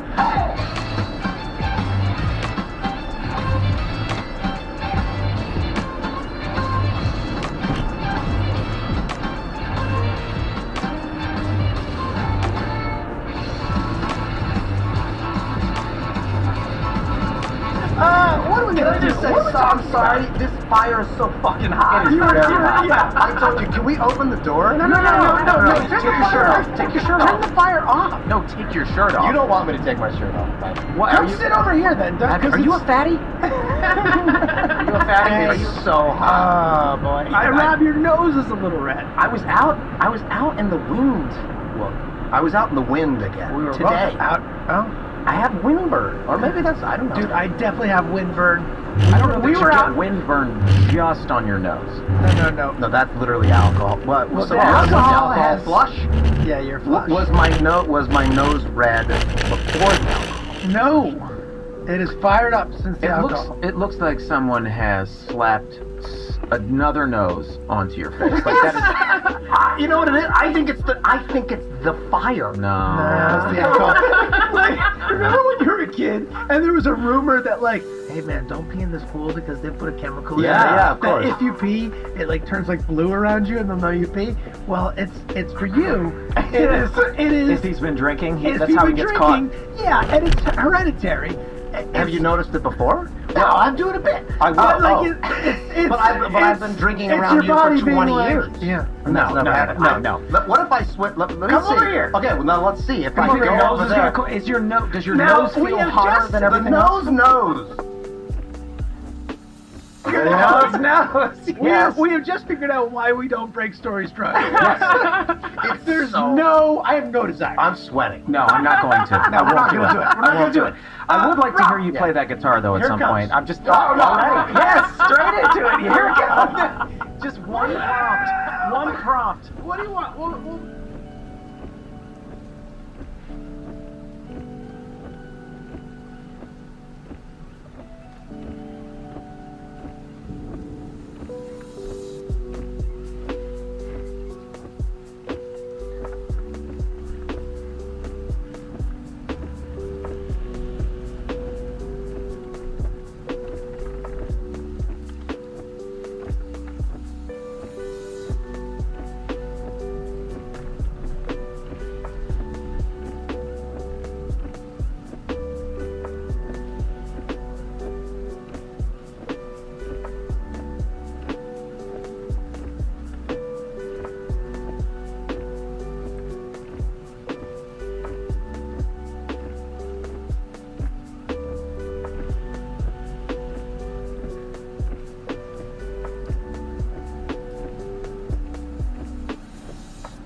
make up things. Yeah, make it up. You know what? Let's sing about our friendship. Red Nose Rob.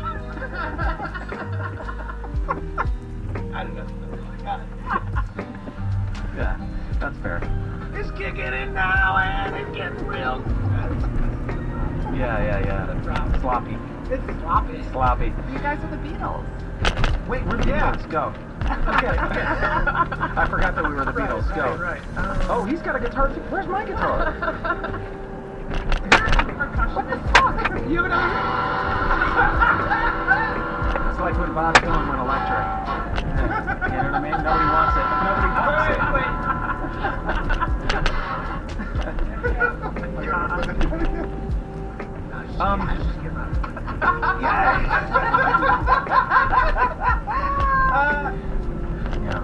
What are we going to talk about? Well, Here's what's interesting. The alcohol works. Yeah. Let's break a story. Well, hold on a second. Hold on.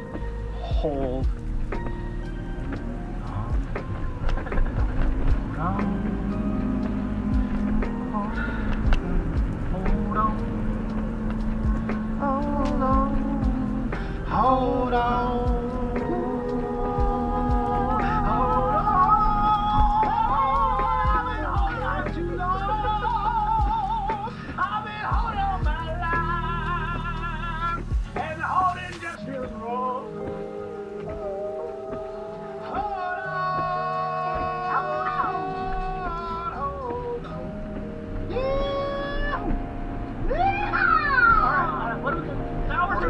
Shot. Wait. Oh, see, now just a second. Wait. Now hold on a second. Let's do one more shot. See, now's when you want to be here. We get you, bit. Oh, yeah, you want to sip on reach something. behind there. I want to sip. Well, yeah. You got there and now you want to sip on something and maintain. I don't know that it's Oh, so it's okay. Yeah. All right. Yeah. Guinness, Coors Light. What do you want? well, we're going to say Patty's Day. Give the man a Guinness. Give the man the Guinness. First of all, should this just be podcasting now? Yeah. This should be every episode of the podcast. Definitely not. Yeah. I want one set up. Let's do another one. Wait, I gotta hold get on. the pen because we're gonna break a story. This is a whiteboard. Oh, I thought I thought you were gonna like. I thought it looks like you're a basketball coach. Hey, Rob, now that we're not sitting by the fire, I'm waiting. No, because that's what's gonna on your nose de-heat. It's gonna de-heat. Your nose has calmed down. I told you, it's because I'm so fucking hot. But why would your nose get hotter than everything? It indicates when there's a fire.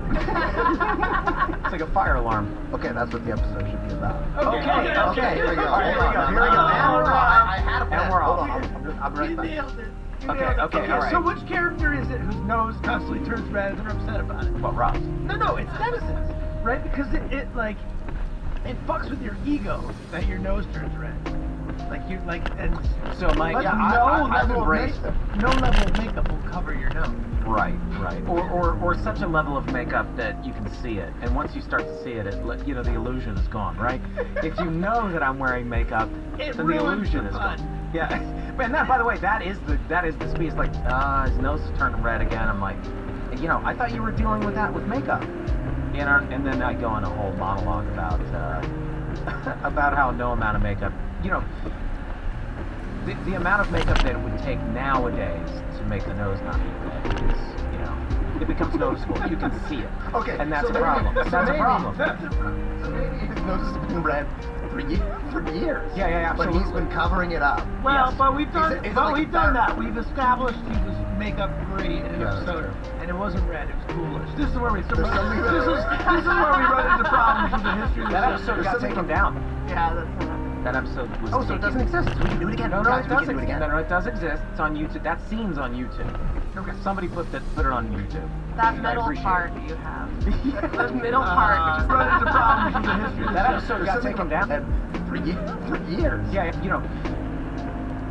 the amount of makeup that it would take nowadays to make the nose not be red is, it becomes noticeable. You can see it. Okay, And that's so a problem. maybe- That's a problem. So maybe his nose has been red for years. Yeah, But absolutely. he's been covering it up. Well, Yes. but we've done, Is it like that. We've established he was makeup free in an Yeah, that's episode, true. and it wasn't red. It was coolish. This is where we. This is There's something where we run into problems with the history of the That show. episode There's got something taken about- down. Yeah, that's not happening. That episode was Oh, taken. so it doesn't exist. So we can do it again. No, Guys, it we does can do it exist. again. No, it does exist. It's on YouTube. That scene's on YouTube. Okay. Somebody put it on YouTube. That I middle appreciate part it. you have. The middle part just makes that whole thing. We were trying to figure That out episode how got to. taken down? Yeah. So actually, why? Well, because it's D-Day. Oh, it's D-Day. Tasteless Got it. Yeah, these days Guitar's are coming out. Everybody, the guitar is coming back I out. was just gonna noodle while we talk. He likes it. I know. Can I fuck with your computer? Yeah, that, yes, of course. Whoa. Do whatever you want. This is like story breaking in the sunny room. Except that Glenn, you need those. Remember those weighted baton things Yes. you had? Oh yeah, Those like what were those? They were like weights, but then you could swing around. They were Indian clubs. Yeah. The Indian clubs that you swing around. And that's yeah. for forearm strength, or? This is Am I outing you? He doesn't know what it's for. That's the thing. There's always a new thing. Can we? I hate the red nose episode. Is there something better we can do? Of course. We haven't even started. There's I was nothing just on the joking. whiteboard. he determined. There's nothing on the whiteboard. He determined that he didn't like it once he I started can playing the feel guitar. myself getting cooler, and so I'm wondering about my nose. Your nose looks better. That is From your interesting. perspective. By the way, how it goes is you drink and you drink and you drink, your nose gets redder and redder and redder, and then the vessels start exploding. And that's, you know, when you see those guys, Yeah. or those people that have W.C. like, Fields or something. yeah, where the nose is like exploding in different places. Blood vessels. Yeah, what is that? Why is it the nose specifically that takes the brunt of it? when you drink too much, like the liver sends it to the fucking nose, and then you get varicose veins in the nose. What is the liver-nose connection? What's Yeah, the it's- liver-nose yeah, connection, guys? There's so many mysteries in science that we haven't even scratched the surface. The liver-nose connection. Guys, let's do the shot. Let's write a book called The By the Liver-Nose way, Connection. Do you want one? Let's do the shot. Oh, yeah. We gotta get him a shot. Okay. I didn't want for this. I thought you wanted a only beer. want- Yeah. I thought you wanted He a wants beer. the beer, too. I want both. Do you guys want to hear how to get drunk without a hangover? Oh my God! You set that up. I know, that's okay. That's all right. I'm going with the flow, but it just came back to me, and I realized I do want to tell this because I think our listeners are going to want to know, or at least You experiment. figured it out. Humans have been drinking for thousands of years, but you... Wow, Charlie! No ceremony whatsoever. He's past ceremony. He just, for the listener at home, or in the car, Charlie just took the shot. Or The the rest of us car. are sitting here waiting for him to get his alcohol so that we can all solange. I wanted it. I wanted it. Okay. That sounds like the So character. everybody but Charlie. I just wanted it. Cheers. No, I wanted to do it while I still had the spirit to do it because you know, you might start telling your story and then suddenly I don't want to do it. You know what's coming out in me already is when I get drunk, I wink a lot at people. Dude, and oh. It's dangerous to ladies. Yeah, it is. You know I who don't know hates winking why I is do Caitlin. She Oh, fucking really? yeah, and I do it to her all the time just because it makes her cringe. Like I'll say something that I recognize as like cheesy funny, and I'll give her like a little, just a quick, like a little, you know, a quick wink, and she's just like, like it goes through her body. Like I see it like she just, She can't say, and she doesn't like accents. People doing like she hates accents. I'm texting. We've had So ours. If come you out. want yours, have it, but take your time. But this must be. I wonder if this is the best episode to listen to, or the fucking worst. I think if anything, it could be slightly novel, but I definitely don't think we should fool ourselves and think that this is the best way to do it. I mean, Well, no, that was God's because sake, I that had was the beer. Yeah, I had it in my mouth. I mean, But yeah, of course I'm gonna start slurring. All right, but for the listener at home who's going crazy, because most people would love to be able to have a drink and never get hungover. What's the secret? Oh, okay. Thank you for the prompt. oh, for fuck's sake. Yeah, all right. I suddenly got very sober. All right. Oh God. Oof. That's not fun. I just want to hear your answer. Then. Okay, all right. Here we go. I'm gonna make this fast because I'm afraid I'm gonna lose Rob, and his nose is gonna You're turn not red. losing me. You're losing the audience. No. I'm not. I swear to God, I'm not. I can feel it. I know where they are. They're right here. For the listener, you can't see this, but I'm circling my palm. You're in the palm of my hand right now. I can feel it. Okay, so here's how you do it. You go to, let's say you're at a party, right? Or you're at a bar, okay? You want to get drunk, but you don't want to get a hangover, okay? And you want a clean buzz, okay? So you want a clean buzz, because a clean buzz, yeah, it's pure. It's pure. It's pure. All right. So you want to drink a clear liquor, and I would advise vodka. Okay. Here's what you do. You go to the bar, and you order a shot of vodka and a water. Okay? You do the shot of vodka, you drink the fucking water. Then you get another shot of vodka. But every time you get a shot of vodka, you drink a bottle of water. Oh shit, is that the Russians? Is that the Russians? The helicopter. Just outside. No. Is this a Red Dawn situation? It could be. Oh, we might. By the way, I'm ready. Are you? Yeah, I am too.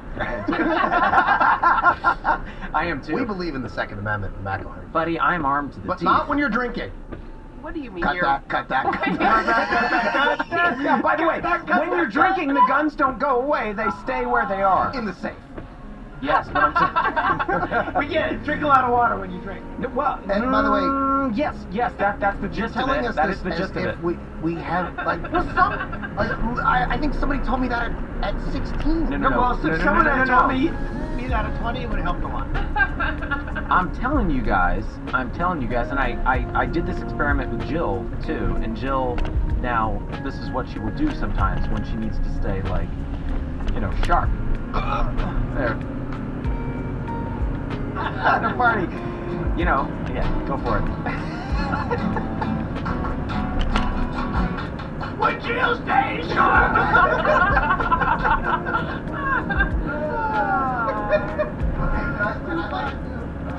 Get on mic, buddy. Yeah, what would you like to do?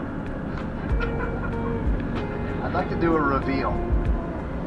I'd like to do a reveal of my ears. Oh shit, are your ears all My red? ears are so hot. They're on fire? Yeah. So I think my nose is gonna calm down, but my ears. Let's do it. Let's see it. I'll wait for my moment.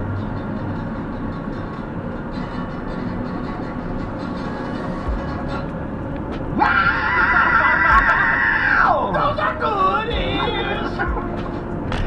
Perfectly colored! Are they? They're not red? No. They feel so hot. I'm just so hot. So that blows the hot nose theory right out the window. That blows the hot fucking nose, because what you were implying by saying that This is a good bet today. Because I'm Irish. An Irishman. And sometimes our noses get redder than we planned. If you wanna pick your kid up from school, but your nose is looking red, you're gonna look like a fool. Cause they know you've been drinking and you're drunk. You've been drinking and you're drunk. oh, that's not just falsetto. That's Barry like Gibb. that's like beyond falsetto. Yeah, man. Real big. Yeah. Oh, so by the way, okay, so for the watcher, listener at home, when we do get drunk together, and it's been a while, we don't do it, but we used to do it, in the early seasons we did it all the time, fucking party and drink all the time, and if there was a piano or a guitar nearby, this is exactly the kind of thing that would happen. I remember being over at Danny's house, you would always sit down at the piano and start, just, I was always so jealous of that. It's my happy place. It's my happy place. Yeah, I did it all through college too. I like. Oh, really? I was a master at college. I You would? Yeah. I get it out of my system. That's good for girls, though, right? Good for attracting women. You know what? It was, and I was no good at attracting women, so I picked up the guitar, and then I was like, oh, So I did have the a women... theory. I have a theory about why that is. Yeah. Okay, so I feel the same about dance, like why so many women were into Magic Mike, and also why women are into men that play instruments. Yeah. I think it's because like there's a thing about masculinity that you can't express emotions and stay masculine at the same time. And 100%. having an instrument or doing dance is a way of expressing emotions that's like still 100%. considered within the realms of masculinity. Yeah. Absolutely. I think you are absolutely right. Yeah. Thank you. I think she's And the validation. absolutely right, You Rob. never say that to me, Rob. And that's why he's laughing right now, because he's like, why you're so stoned. He doesn't even know how condescending it is. It's so. Why is that condescending to me? Why is that Right. condescending? He's Oh, telling I you disagree. how right you are. I am right. Why is that condescending? Because you're a man telling a woman No, that I she is love right that. about I why love women it. are attracted to men. But Fuck you both. No. You know you're wrong. No, I Because don't. You're wrong. That's you are crazy. Wrong. No, That's you're crazy. crazy. You're fucking. That's crazy.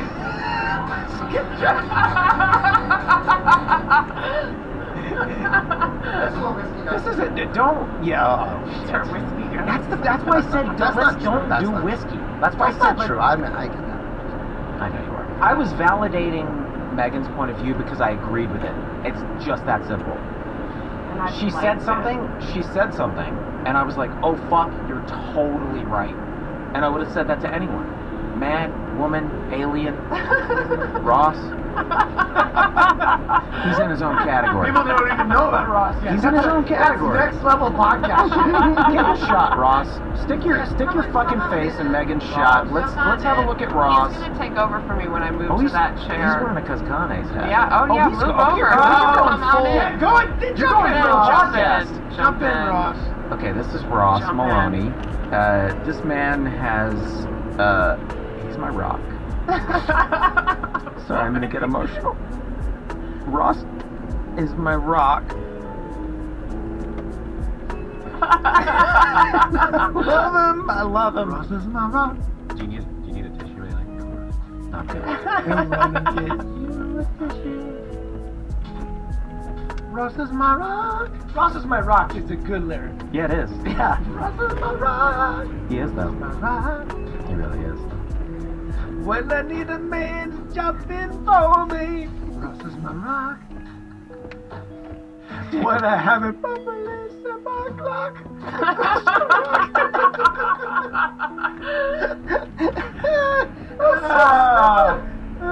Well, Ross has also been very helpful to me, by the way, with the podcast, and he helped me set up today.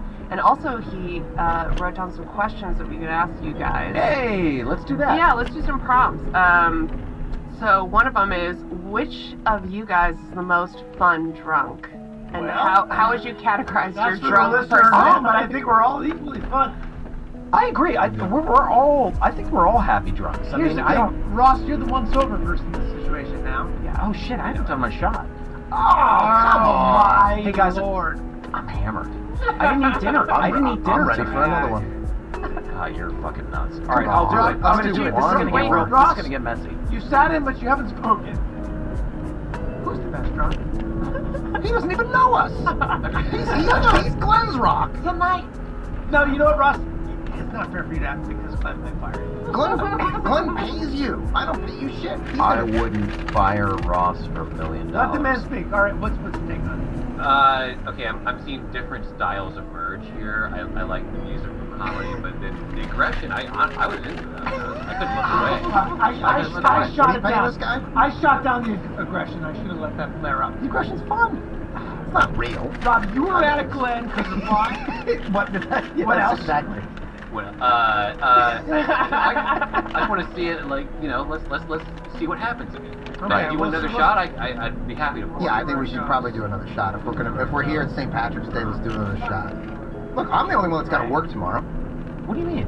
I'm How working. do I'm you doing. know that? How dare you? You sack of shit. Because you told me. How You dare both you? told me. I didn't tell you shit. Yes, you did. You're on a sabbatical. Sorta. Yeah, but guess what? I'm Look, working. you're right. But I didn't tell you that. Yes, you did. No, I'm not on sabbatical. I was supposed to be though. You working tomorrow? No, I am. I got you, dude. You guys all have kids. You work every day. We gotta get up. You We gotta work take the kids to every school. day. 100%. Yeah. Brutal. But I wake up every morning super early and meditate. Oh, bro, that's gonna be hard, dude. Alright, Ross, take that. Ross, go get Ross, Rob a do you shot. wanna- Do you want to take 1.5 over? ounces Will you for take everybody. over for me now? Because I don't know what I'm doing. Oh, what do you mean? I'll go sit. I'm gonna go sit over there. Yes! Yes, you're gonna officially All right. join us. Yeah, Should we for get you a everybody. guitar? That means you're taking the wheel with the ones and the zeros, pal. Yeah. But yeah, no, And but Megan it's shot gotta be it. 1 point. You gotta measure it out so it's an equal shot. No. He doesn't have to. Oh, Actually, I see what you mean. You want everyone to stay. together, but the electric is overpowered. It is. Can you unplug it? Can you do like? Do How you have do you? another acoustic? Yeah, of course I got it. That's too low. I'm good. I'm not gonna do one right now. This is foolish, by the way. This is foolish. What do you have to do? By the way, when you say you have to work tomorrow, what are you doing? Breaking stories? Let's say this to the listener at home. We are in a safe space. We're all driven here. Oh yeah. I think it's important. I think it's Ubered. We Ubered. I live here. For the theme of St. Patrick's Day, I wrote you guys some toasts, which we can do with this shot in the style of a limerick. Oh. So You wrote these? I wrote these limericks for each of you, but I think that you shouldn't read the one that's about you. You should read one that's about. I agree. Have you ever heard like a drinking limerick? Like my favorite one was in this movie, Gentlemen Prefer Blondes, which is my favorite movie. And Marilyn Monroe, before they take a drink, she recites this limerick, which is, there was an old fellow from Sydney who drank till he ruined a kidney. It shriveled and shrank, but he drank and he drank. He had his fun doing it, didn't he? Yeah, that's pretty Okay. good, except it would be the liver, wouldn't it? Not the kidney. The liver So- knows I don't know. Yeah. I give you credit for that because totally right. Get your fucking rhymes right. So I wrote limericks for you. Oh, And by the way, Megan, you just had to pick a different town. And once was an old man from whatever, Nantucket. Dilbert, Oh. who drank so much he killed his liver, whatever. Dilbert was still right. Giving notes on a classic. Close enough. Giving notes on a classic. Megan, this is really good. Megan, you're a I'm going- delightful writer. She's the thank best. you. You're a Okay. delightful Who's writer. going first? Who's going first? I'll go first. Okay. Because I don't trust Excited. my ability to speak. Coherently. Let's raise our glasses to Glenn, the best of the five-star men. He's the host of this show. He'll stay safe from the snow, and he dreams of not chewing again. Megan, that's very That's so good. That's very good. Yeah, a lot of references And to if previous somebody at home podcasts. doesn't think that it's good, they're fucking it. It's very good. Cheers. We'll go a little bit for this one. Wait, we got did I 3. did I already drink? You said you didn't want it. I don't remember. Rob, read yours. 3 cheers for our pal Charlie Day. He's one of a kind, in a way. We flatter him more, but he'll walk out the door and forget every word that we said. Yes! Megan, yes! So good! Wait, so good. It's like, God damn, that's good. Why, did I forget something? Oh, that's so good. Well, Rob, that means this one's about you. I guess so. Want to hear it? Yes. What are you anticipating? Well, Just curious. out of the 3 of us, Yeah. I'm the one that's closest to Megan. Ooh, so you're anticipating a roast.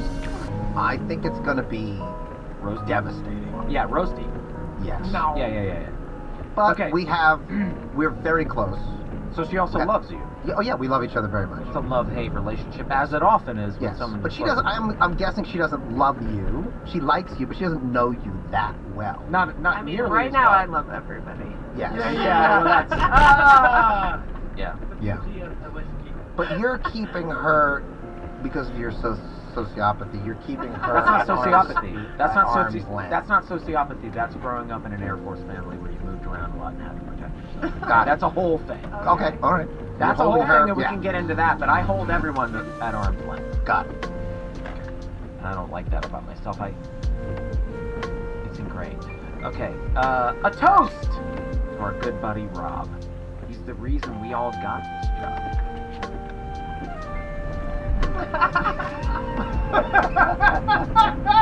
Thank God he made Sonny to prove that he's funny. A little roast. A big roast. Because his other show makes people sob. God bless you, Megan. God bless you, Megan Gans. Now, A good brain, you gotta... Listen, we should huddle up in the other room, or send Megan into the bathroom or something and try to write a limerick about Megan on the whiteboard. you feel The bad? thing is, nothing rhymes You with feel- Megan. It's one of those words. Like, I never had a nickname. No, called what are you Megan. talking Nothing about? Rhymes, nothing rhymes with Meg? Megan. Second. God Meg. bless. You Now can rhyme we with know Meg. you, Megan. We could spend our whole goddamn life Megan. Oh. For someone as brilliant as Dr. Megan. However, I reckon. However, I reckon we won't find one. Yes. Yeah. I'll take that. Cheers. Cheers. Cheers. We'll find another Megan. The bourbon. You guys, I'm feeling a lot of love. For as much as We have officially finished the bottle. We opened it and we finish finished the whole. Okay. Finish the whole.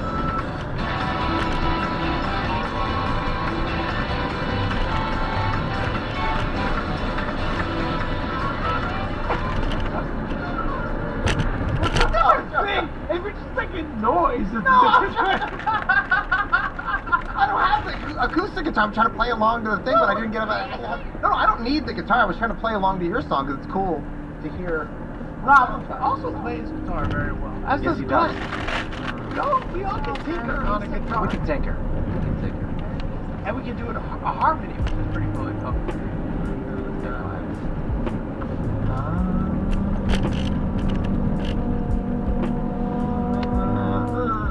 Harmony. It's not terrible. Why is it so satisfying to harmonize? It is so satisfying. I grew up doing that with my sister. Like, we would sit in the back seat of the car, we would listen to songs on the radio, and sit back. You want to hear my like hippie version of that? Yes. Because a harmony is in tune with like whatever vibrations of the planet. Like, Yeah. And then some Eckhart Tolle shit. Yeah. I don't read that fucking guy, man. I know, it's the He's same not thing. the fucking boss of me. It's the same as like why it feels good to like fucking lay in water. You know, like I don't know. There's certain like Soothing. it's an elemental thing. There's a frequency. There's a frequency. There's a frequency. That's an elemental fucking fact, bro. We're talking elemental facts today, guys. Fucking elemental facts, bro. Okay, I've got a question for you guys related to music. So, if this were your Irish way, what song would you like play Oh. after your death? Like, for people to rock? I think I have one. But first, I'll be right back. I think it'd be like Amazing Grace. You sing it.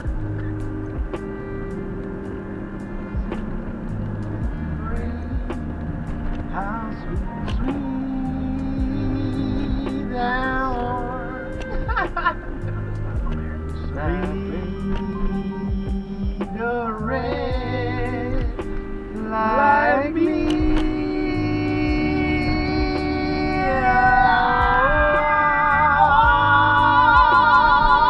Was lost, but now I'm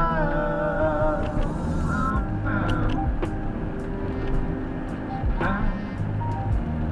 Oh, now I see. Oh my goodness.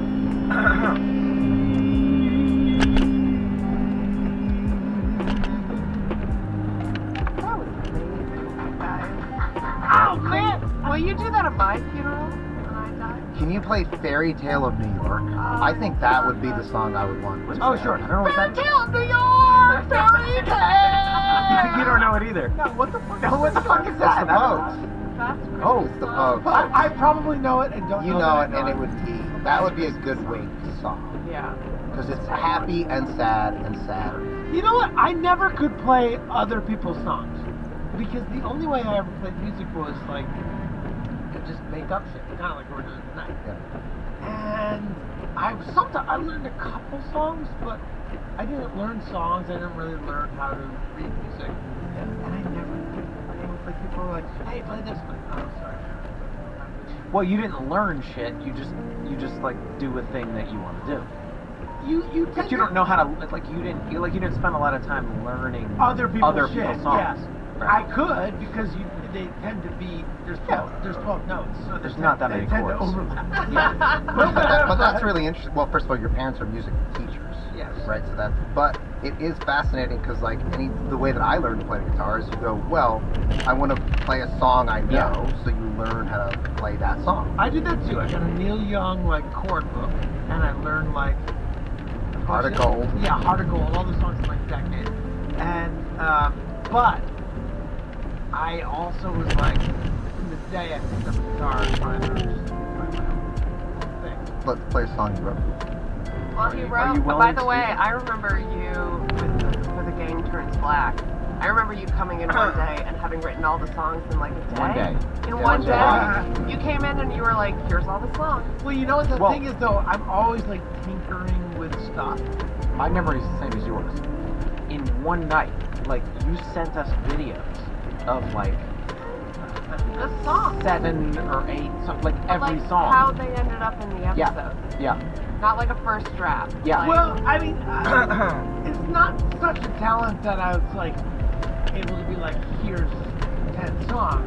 It was more like I've been like tinkering with a bunch of songs and ideas for many years, and I do nothing with them. So let's use them on the show. Yeah, you're being you're being humble, and I get that, but it's fucking crazy that one day we got a fucking video of like 10 songs, like with you singing them and playing them on the guitar, and then we gave them to Cormac, of course, and Cormac filled them out. But like, Yeah. I mean, I would love to do a musical together. I'm putting it out there, but I would. Oh, love like a Broadway musical? Yeah, like a like write But the not, but of Sunny or of something else, like something. No, something else. Yeah. Just like write the songs. Like a Book of Mormon type Like thing. a Book of Mormon type. I think it'd be really fun. That would be very fun. But like, I mean Trey and Matt, they didn't act in it. Would we act in it? Well, we could. Very fucking good. I have a game for you guys. Can you guess what time it is right now? I have no idea. Oh, okay. Wait. I have no idea. 8 p.m. Yeah, I'm gonna say it's 7:44.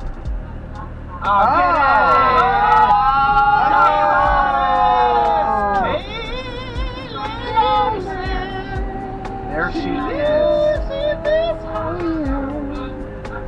Sit your fucking ass down.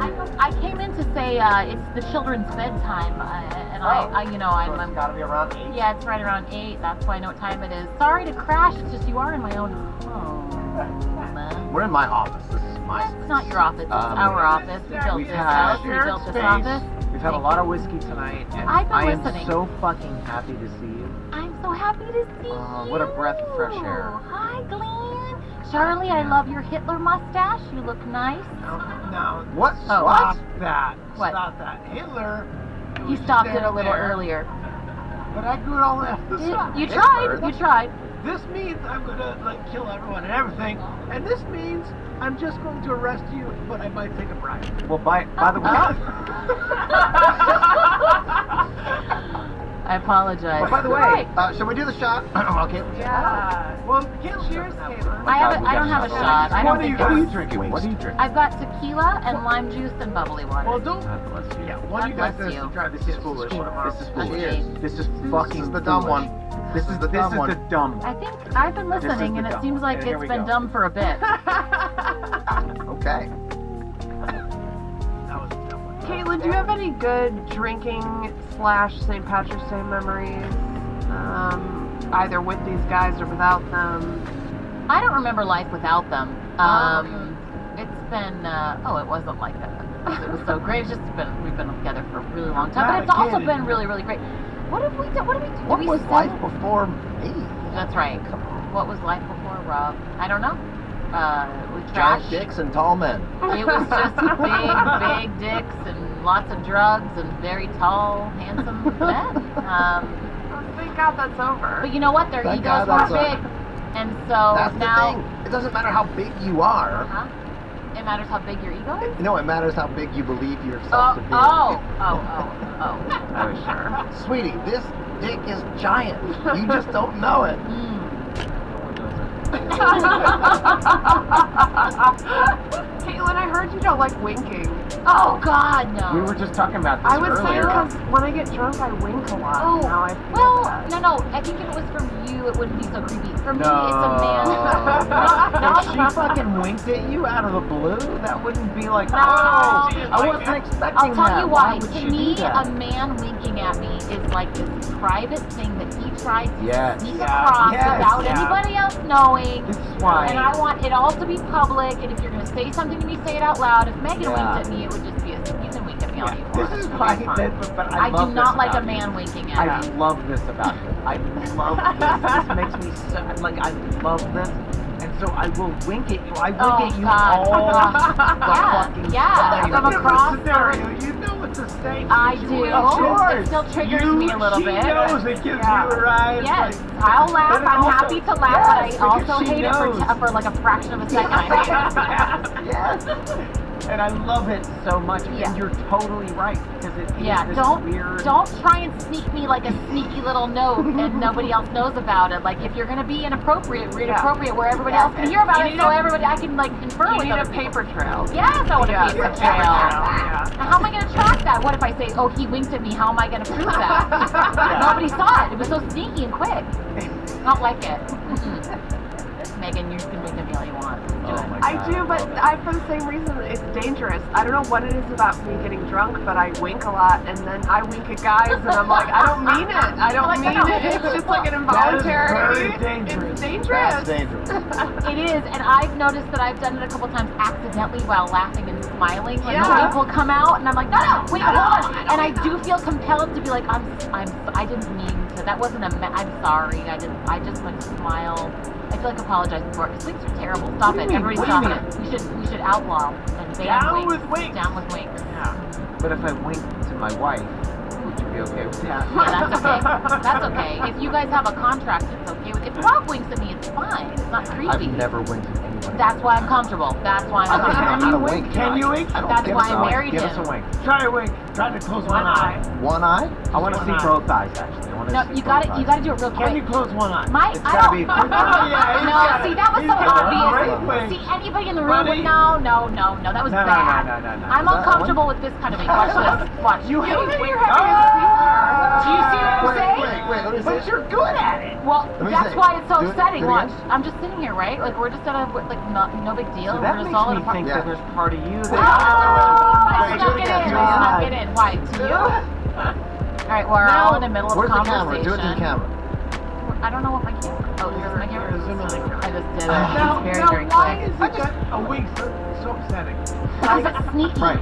Ultimately. It's She private. just explained it. It's Like for a well- good 10 minutes. I mean, she literally just explained it. Yes, What but is she didn't. happening? I'm gonna yes, piss. but no, When I you know come what? back, You know what? right, I- go, you know the God's honest truth. I wasn't. I wasn't listening.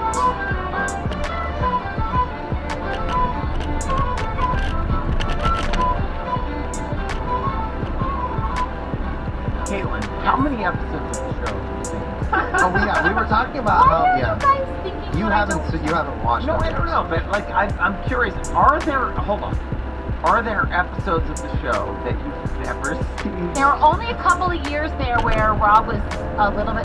So I think it was right before the Glenn Howerton burnout. Yeah. Yeah. There Wait, which one? Oh, well, there was a couple. Which one? We'll Well, come we back were- to that we because that's what we're talking about when we've been, No, when we've seriously, been drinking, how many times you've quit the show. Okay, We should so there was a talk. lot of burnout, and because we were doing back to back, and for Dang and I it was really fun because we were showing up and working for 2.5 months out of the year. It was no big deal. You guys were writing and editing and shooting, and it was a lot. there were a couple of seasons where Rob was so in the editing room constantly that when the shows would come out, he wouldn't want to watch them with me. And we had little kids, and we had a tiny amount of time to watch TV together, so I didn't see those ones. But I always wanted to watch them, and I love watching them, and I'm not one of those people who's like, oh, I can't watch myself, which I don't judge. I love the show, and I think it's really funny, and when it comes on, I see it. But also, if I may, and I could be wrong, may. please correct me if I'm wrong. I would say you've got your priorities straight. You've got other things that you're concerned with. You're concerned with the life of your children. Mostly it's the kids. This is a job. Yeah.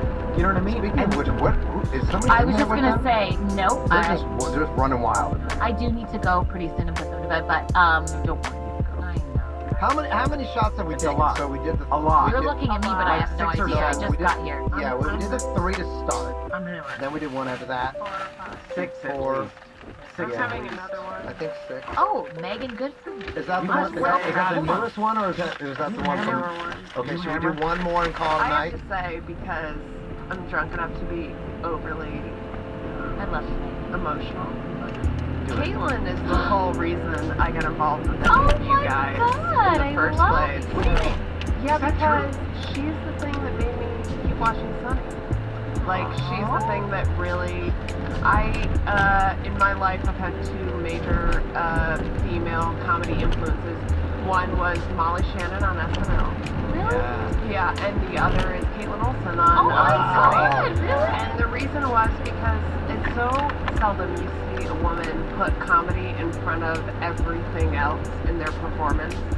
And I just, for the very first moment that I saw, still remember seeing $100 Baby, and you doing that shot into the monitor where you're shaving your face. And I was like, she's going so hard after the joke, and she's not worrying about like how There's a that complete lack of desperation. Yeah, and I felt so. It was so. I felt power through that. Like I really, and I watched that, and I was like, I want to be involved with whatever that is. You know, like, I don't think this is the right forum for it, but like, I grew up really hating myself. Like, really, like, had a tragic accident when I was in 6th grade. I was hideous through middle school. Like, I think that's kind of out there, but like, I really always hated myself, and definitely hated what I looked like. But I always really, really looked up to Carol Burnett and Gilda Radner because they would unapologetically just go for the character. They didn't care what they looked like. It wasn't about being a beautiful woman. It was about being just fucking funny. And when I would really dig into characters I loved, when it came from the inside, and you didn't care what you looked like on the outside, that's when you felt really funny and authentic. Comedy specifically, but all entertainment, but specifically comedy, helps us process our wounds. Like, we all are, we're wounded people. Like, we want to feel it down, we want to think, but we're wounded, our people, ourselves, and insecurities, and they create these wounds. And when someone leans into it and doesn't fight against it, says, I'm going to lean into the thing that could be wounded. I'm going to be willing to look embarrassing. Right? You look narrow, take your shirt off, and he's got a scar on his belly, and he doesn't, and he seems okay with his, he doesn't seem to have the vanity to say, oh, I need to look perfect. It helps us feel better about our own. And I think that's why we love our community, right? It made me feel less alone. Truly, let's take this last shot and call it a night. I already drank it. I didn't know it was. Caitlin drank it. Cheers, guys. Well, should we do the sobriety test? Yeah, it's a lot of standing on one do foot. that. Let's do it. Do we have the cameras working? Let's guess who's the drunkest. Oh, okay. Are we gonna predict it? Oh, okay, yes. I don't know. This is. breathalyzer. I might have one in my car. Well, no, but You have a breathalyzer in your car? I think Glenn is probably the drunkest, which is crazy. But you're not the drunkest. Do you think I am? Based on your weight. Sure. What are you basing this on? Like Behavior. Well, actually, I would say behavioral changes. Yeah. Well, he's just quiet. But I think I think you've changed the most. I will Yeah. say I'm very drunk. I don't need to prove anything. The alcohol works. Yeah, it works. It did its job. It did its job. It's done a fine job. But I do, but the real test is the fucking test. The actual test. The sobriety test. Let's do it. Let's all do it. Let's do it. Let's see who passes it the most. I'm on pass. No, She hasn't even had the whiskey. She's You just can't do drinking it? a tequila drink. you won't do it. No, I'm saying I'm on pass. You won't do it. I'll do it. I thought you said I'm a pass. No, I'm a Go pass. ahead, I'm a Caitlin, you go pass. first. Oh, I'm Come on on, pass. girl. All right, Caitlin Ross, goes first. why don't you walk her through it? Caitlin. Ross is going to walk Caitlin through it. She's going to do it. We're going to see it on camera. We're going to talk about Ross, it. what is this? Do you pass? Okay, we got She's already doing something she hasn't been asked to do. This is pretty good, but Caitlin, you cannot use your hands to balance you. Yeah. Yeah, So that's stop the it. first Stop it. failure One that leg you- up. Okay. What are you There's- doing? Why are you a yoga person? Just fucking hang out until he tells you it's what really, to do. It's really, I count for cool, 30 man. seconds, and you just have to, it's all just one leg up, no hands, Pistos, can you be no cool? hands, no swing. And you just Oh, be yeah. fucking cool for like 30 minutes. That's all. That's higher. it. Put a Little camera. higher.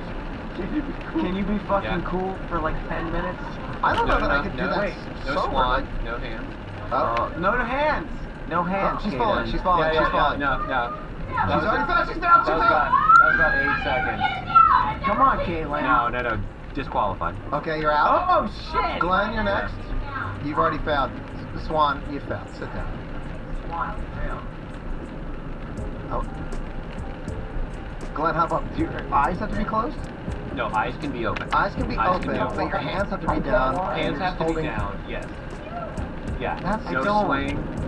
That's so difficult to do, even if you're dead sober, to stand on one leg with no. No, but is it not a swan? Just one leg up? Just one leg up. Yeah, Just you're one doing it like leg a up. swan. Yeah.